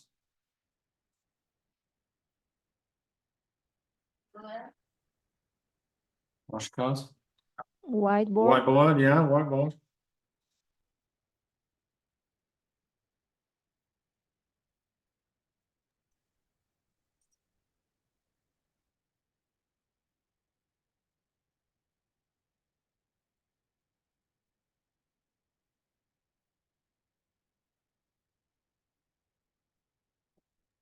Posters. Yeah, it's puppets with a U, not pippets. Yeah. Posters. It's just a spelling mistake. Yeah. Posters, yes. Flashcards. Yeah, flashcards. CD play. CD player. Yeah. Uh-huh. Put it into the Whiteboard. chat. Put it into the chat, yes. Whiteboard. Yeah.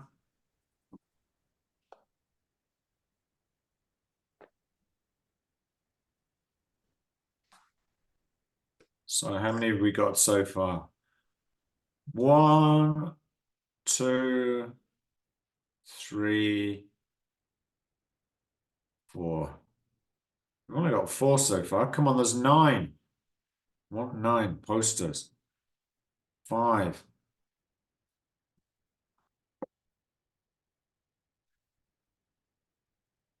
Yes.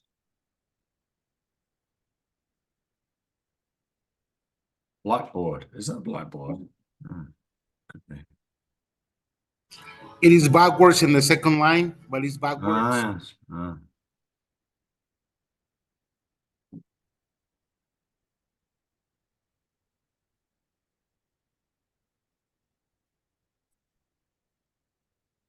Realia, thank you. Yes. What's realia? Authentic materials. Well, yes. Yeah, like, so for example, if you're using, if you're teaching animals vocabulary about fruit, you bring plastic fruit into the classroom, yeah? Okay, it's not real, but it's a real object, isn't it? Yeah? Realia.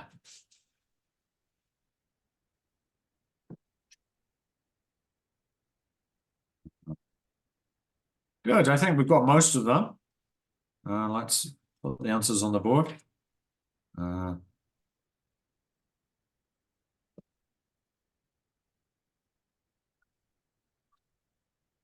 answers here somewhere.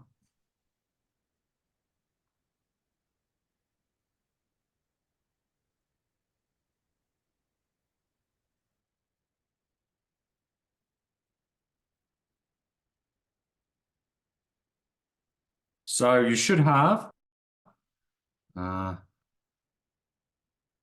blackboard, whiteboard, flashcards, OHP. What does OHP stand for? OHP. What does that mean? Overhead. Overhead projector. Yes. There you go. Overhead projector.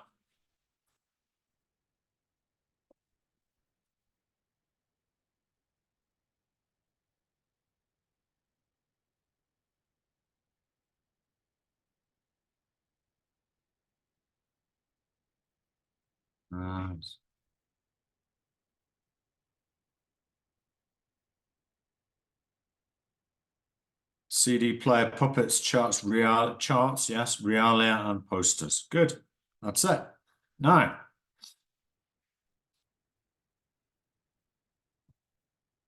we're going to go back to our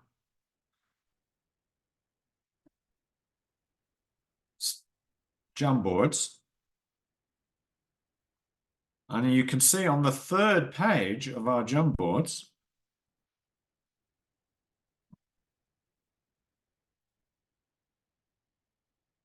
our teaching aids are on the stickies.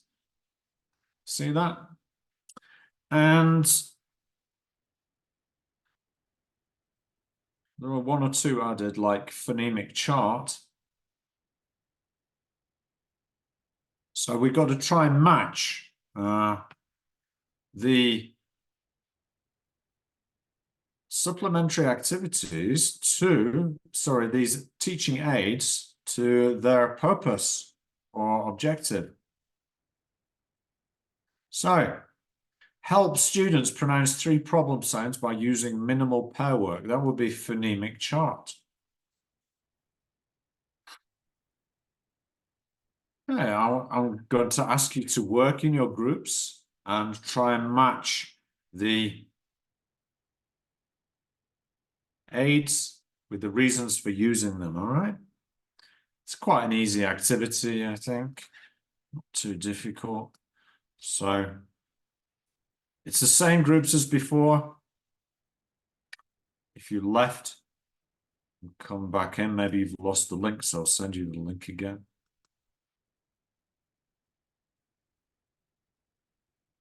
But it's page 3, yeah?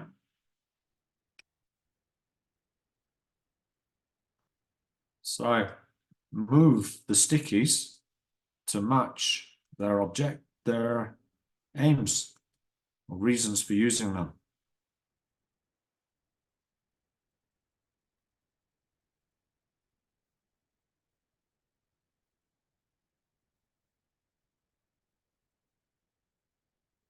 Shouldn't take you long. 5 minutes. Work together. Screen share if you can, please.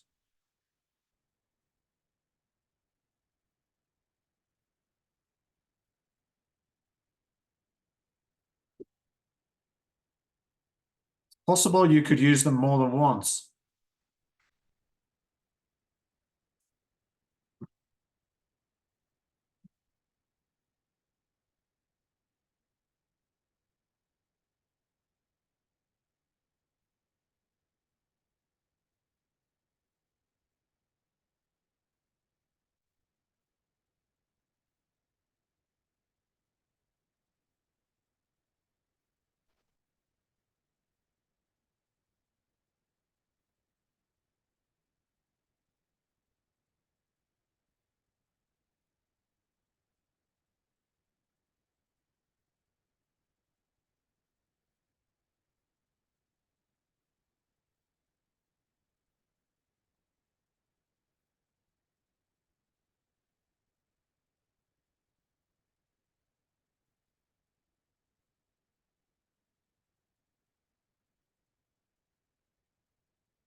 All right, I'm going to tell you what the answers are and see if you agree.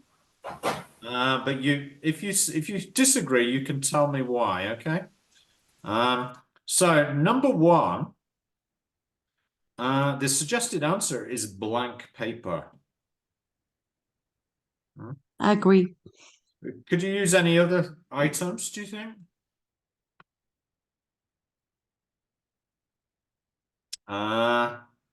Faster or well, the instructive?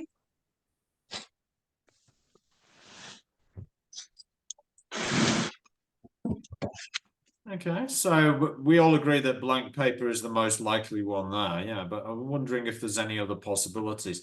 Well, number two, the recommended answer is flashcards with pictures and realia.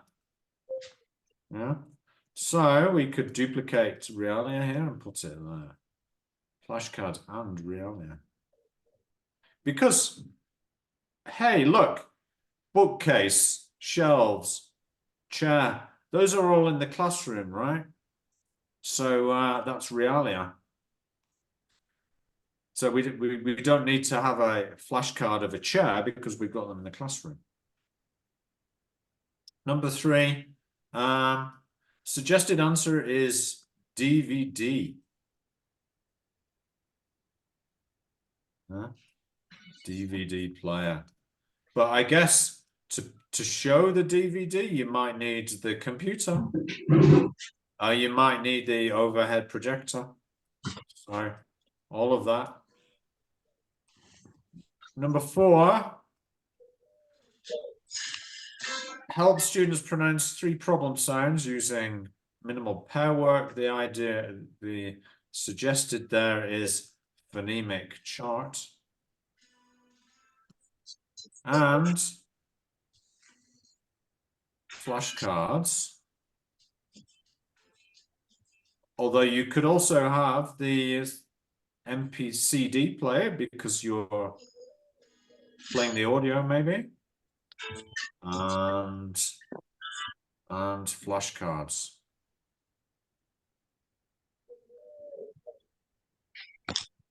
Flashcards because you need to show the object. Maybe it's a sheep and a ship. So you have a flashcard of a sheep and a flashcard of a ship. So they associate the word with the sound, with the flashcard. Okay, number 5 is opportunity to generate ideas for composition. The suggested there is posters, whiteboard, and OHP. Whiteboard, posters, and OHP. Number 6, suggested pictures and posters.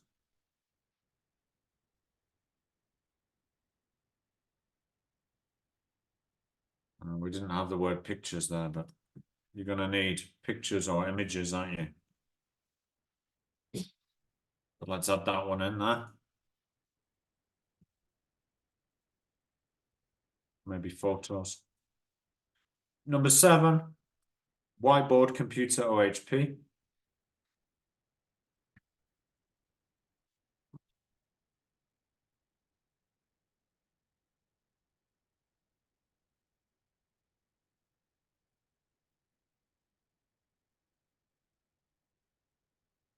Number 8,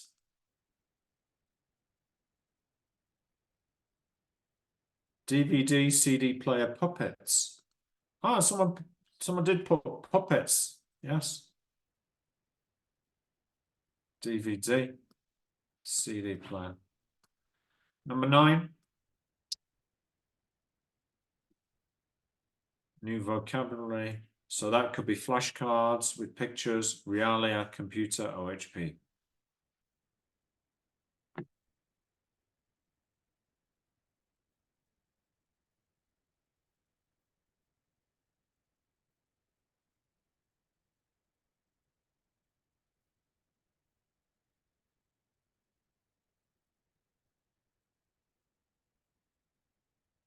And picnic. Suggested answer is blank paper.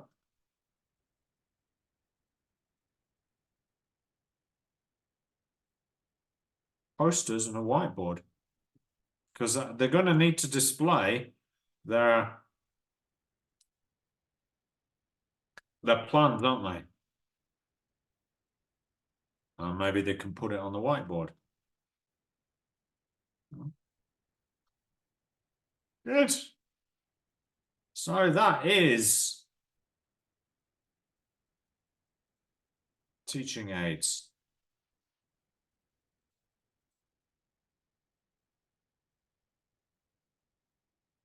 How can you prepare for this section of the test? Well, if you notice in the glossary, the TKT glossary, there is a list of teaching aids. But I think what we should do now is finish with a quiz. A fun quiz. So let's get our Kahoot started.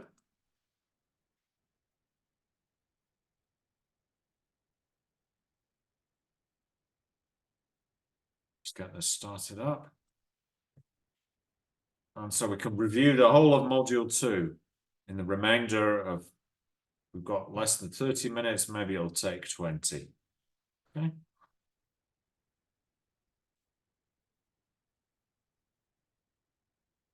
Module 2. 23 questions, not very long. Are you ready? Let's begin.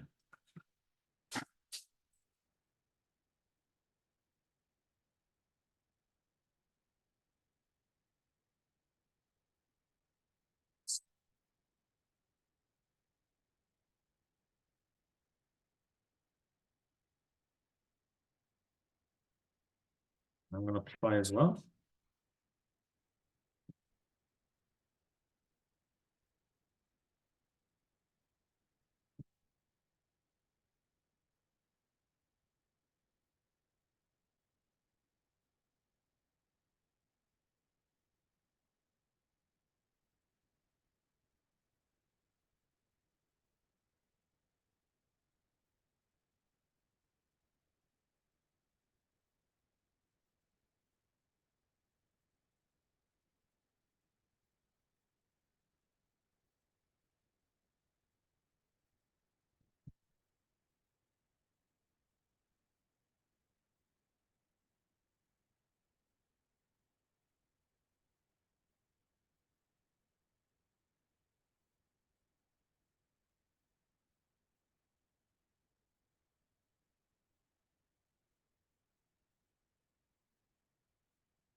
All right, let's begin.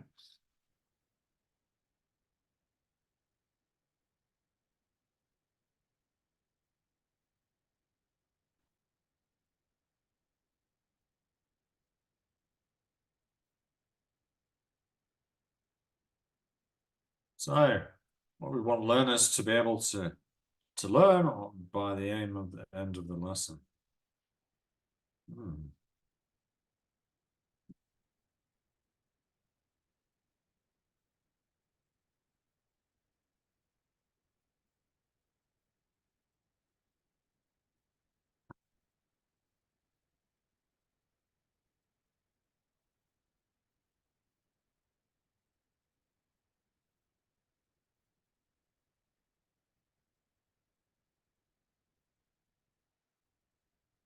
Yes. Answer is aims.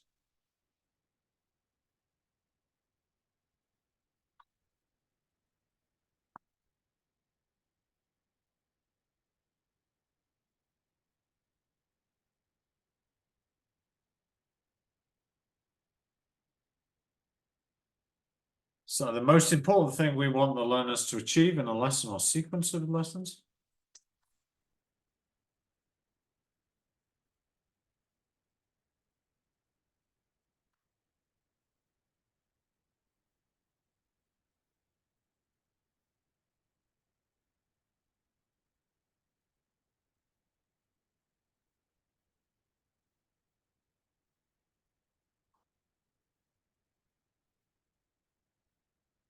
Yes, the answers are the key word there would be most important. Keywords, yeah. So main names. The answer.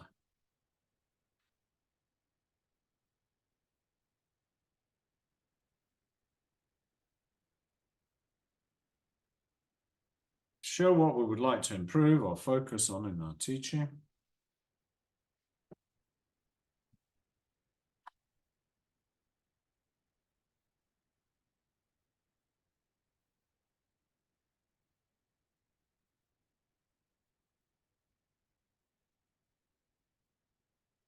Right, personal aims.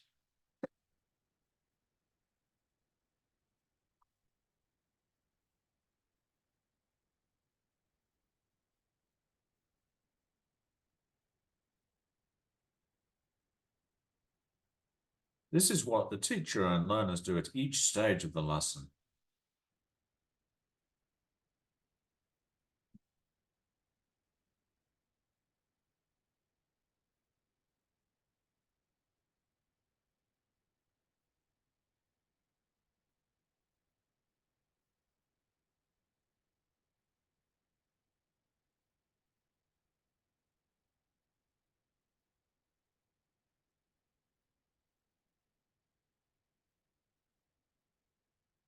Yes, it's procedures.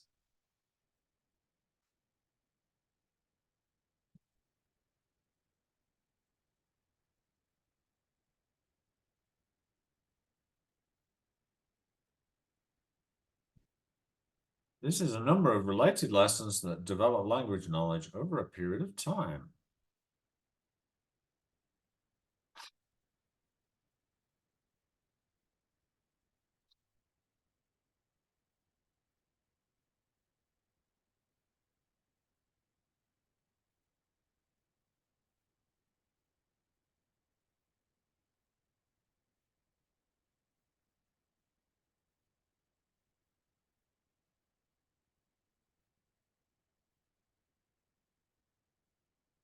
Yes, sequence of lessons.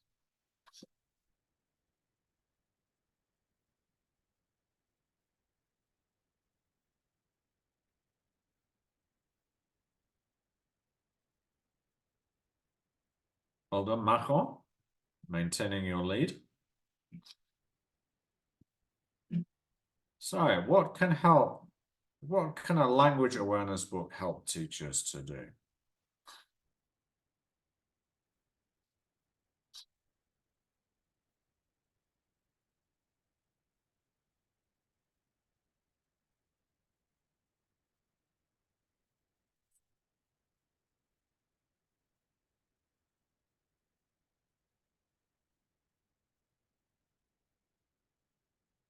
Yes, check their own use of language. Sometimes we need to check that the language we're using or planning to teach is indeed accurate and natural. So we can look at books like this. This is a very good one. Practical English Usage by Michael Swan. That's a language awareness book.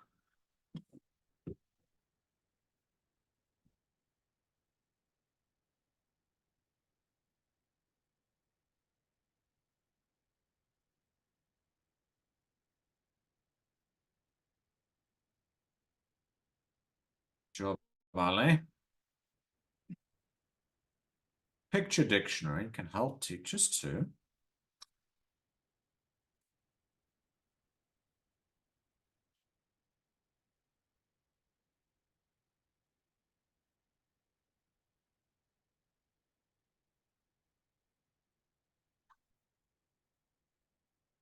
Yes, it's more about explaining words to beginners. Some of picture dictionaries may help with pronunciation as well, but it's mainly about the meaning. Picture dictionaries. And it's usually concrete vocabulary, not abstract.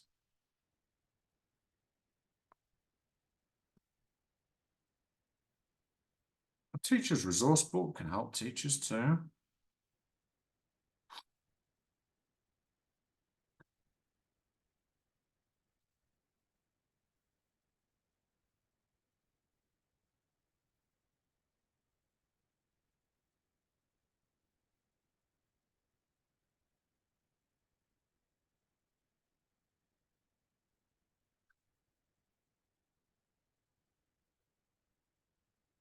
Yes, try out new teaching ideas.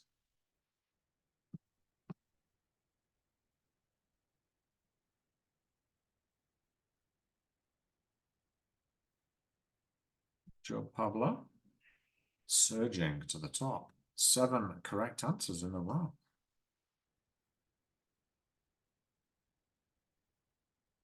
Teacher's book, student's book, tape scripts or audio scripts are included in the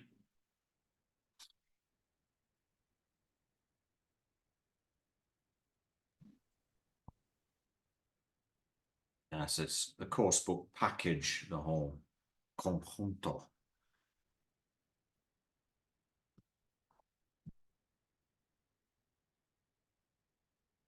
Nice.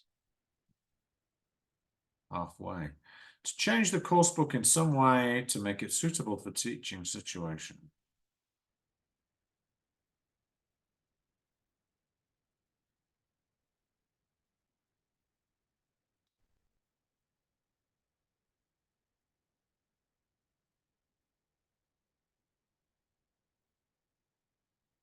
The answer is adapt. Good. Right there.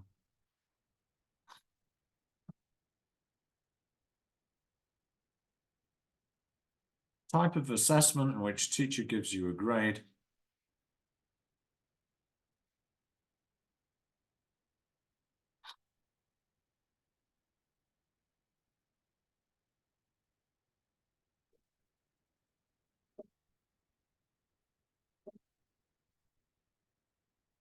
Yes, it's formal assessment.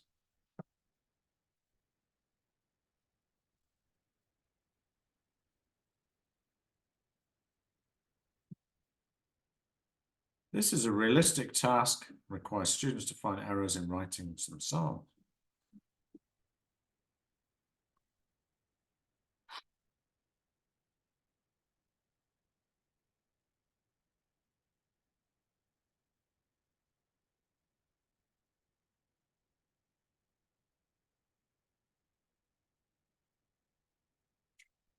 It's proofreading.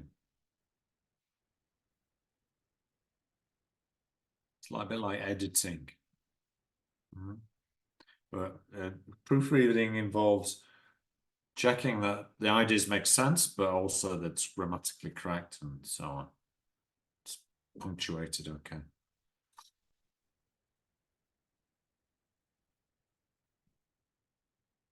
This is related with speaking skills, assessing speaking skills.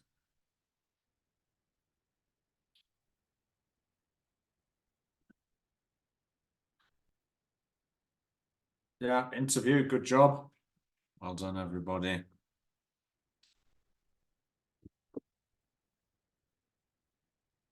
Oh, still in the lead. How do we assess informally students over time?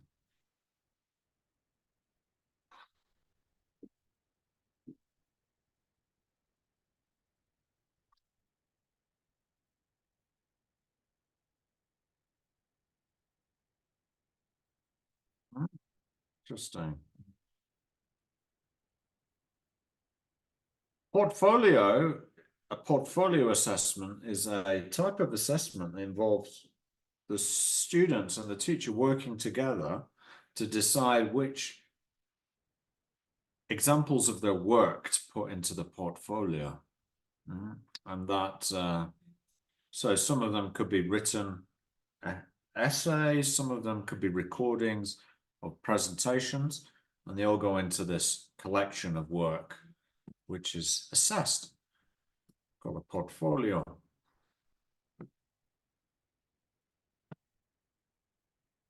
This is what the teacher thinks learners already know or can already do related to their aims.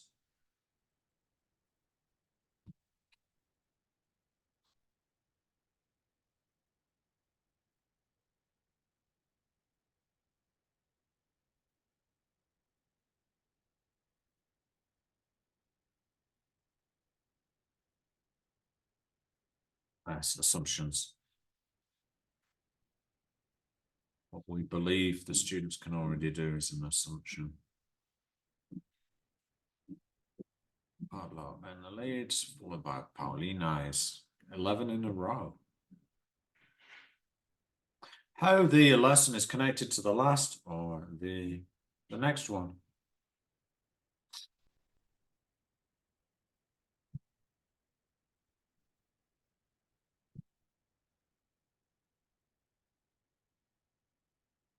Right, timetable fit.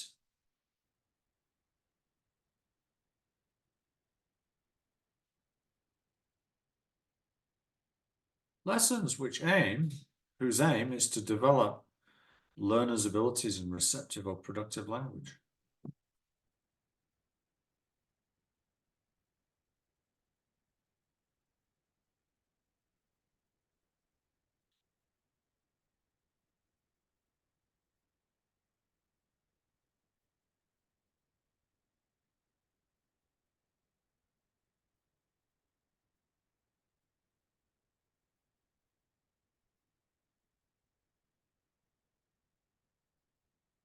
Good, yes. Skills-based lessons.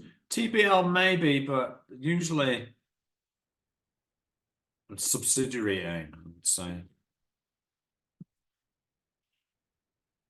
TBL can be used for grammar. It's definitely skills-based lesson. Next. Helps keeps learners interested and involved.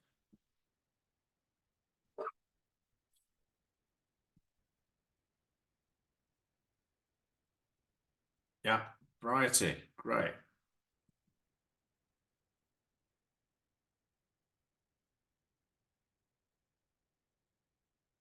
4 to go. Different ways learners can interact in the class.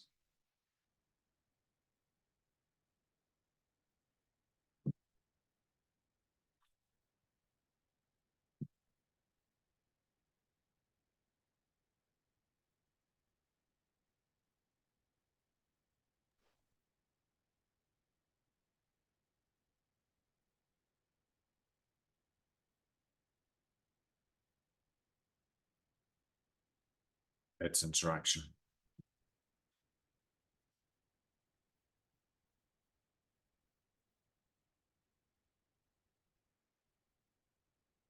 Which is not a supplementary material.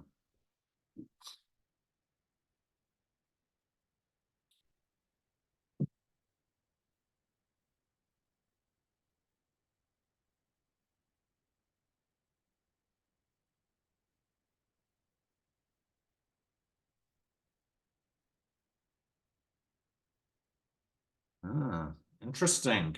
Diverse range of answers. Yes, the answer is Blackboard because that's a teaching aid, right? All the others are supplementary materials.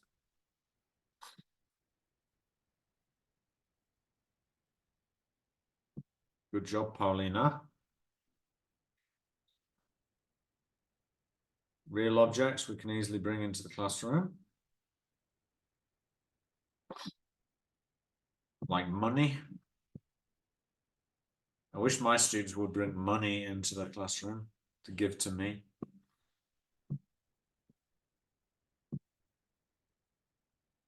Yes, realia, good job.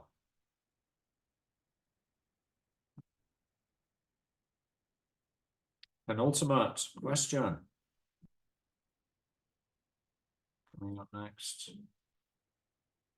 Listen to the story to get a general idea of what it's about. This is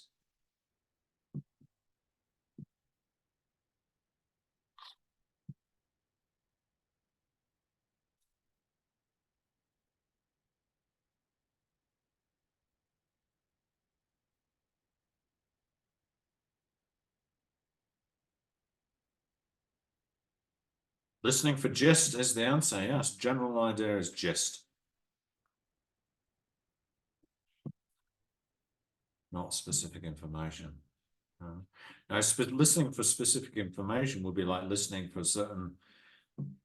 Listen to the audio and tell me what time the train to London leaves. Right, that would be specific information.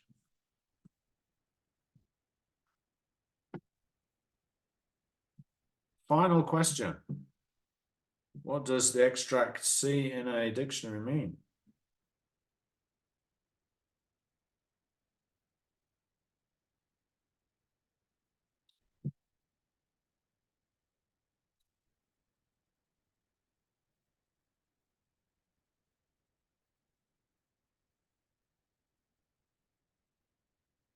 Ah, only one got it right, and the word can be plural. No, it's C for countable. Right. So uncountable would be UC. So water, milk. Tricky one that, wasn't it? Eh? So who's the winner? Ale. Good job, Ale. Pablo. Pablo Einstein there. I'm number one. Paulina. I'm number 4 and Macho is number 5.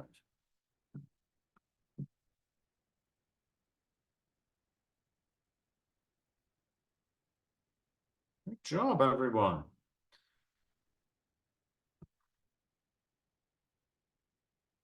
Did pretty well. Now, we're just about finished for the day. Just to remind you that our next session is on Thursday, and it's at 4 o'clock. Right? Isn't it Friday? No. Yeah, I think Uh, it's Friday. The second, yes, I thought it was on the second.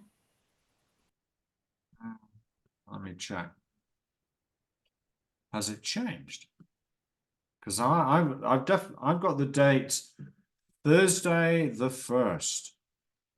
I mean, it makes more sense if it was the first, because then the next day we have the exam, but in the Yeah. email that we received, it was the second. TKT. Well, it can't be with me because I've got a CELTA that day. But the day of the exam is correct, right? On February the 3rd.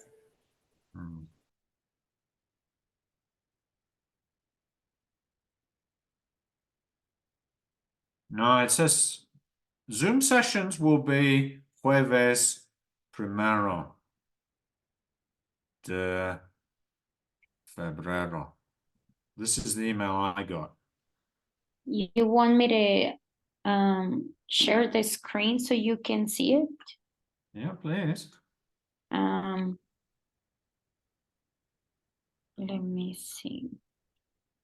And that's what I get. It is there. You see, we have the 3 dates, and it says Febrero 2, the third one. What was the date of this mail? I received this last Saturday. It was the when was it? The Saturday the 20th.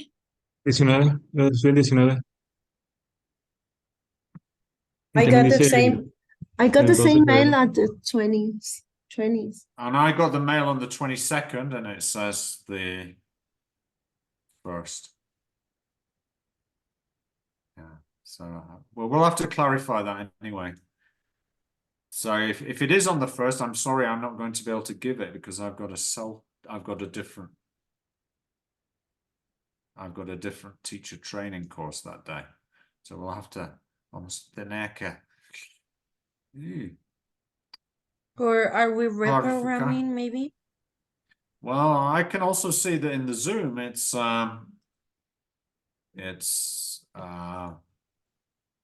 programmed for Thursday the 1st.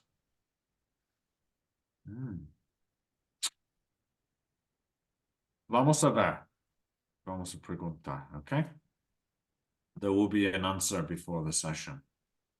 Okay, but the important thing is for you to do, someone will give you the session, okay? Whether it's me or someone else. The important thing is to continue to do your work on the platform. Yeah? So you're going to do 9 and 10 this next week. which corresponds to Module 2.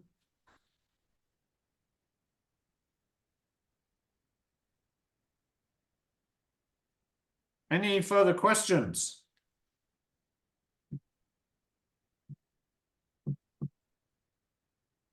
No, no questions. No. Okay. Espero que tenemos respuesta a esa duda antes de la sesión. Okay, thank you very much. It's been a pleasure, and you've been very participative. Thank you very much for attending. I hope you got something from. I hope you got something from the session. Thank you, Andrew. Thank you. Thank you. Thank you. And you. I will make the recording available as well on the platform. Gracias. Okay, thank you. Bye. Muchas gracias.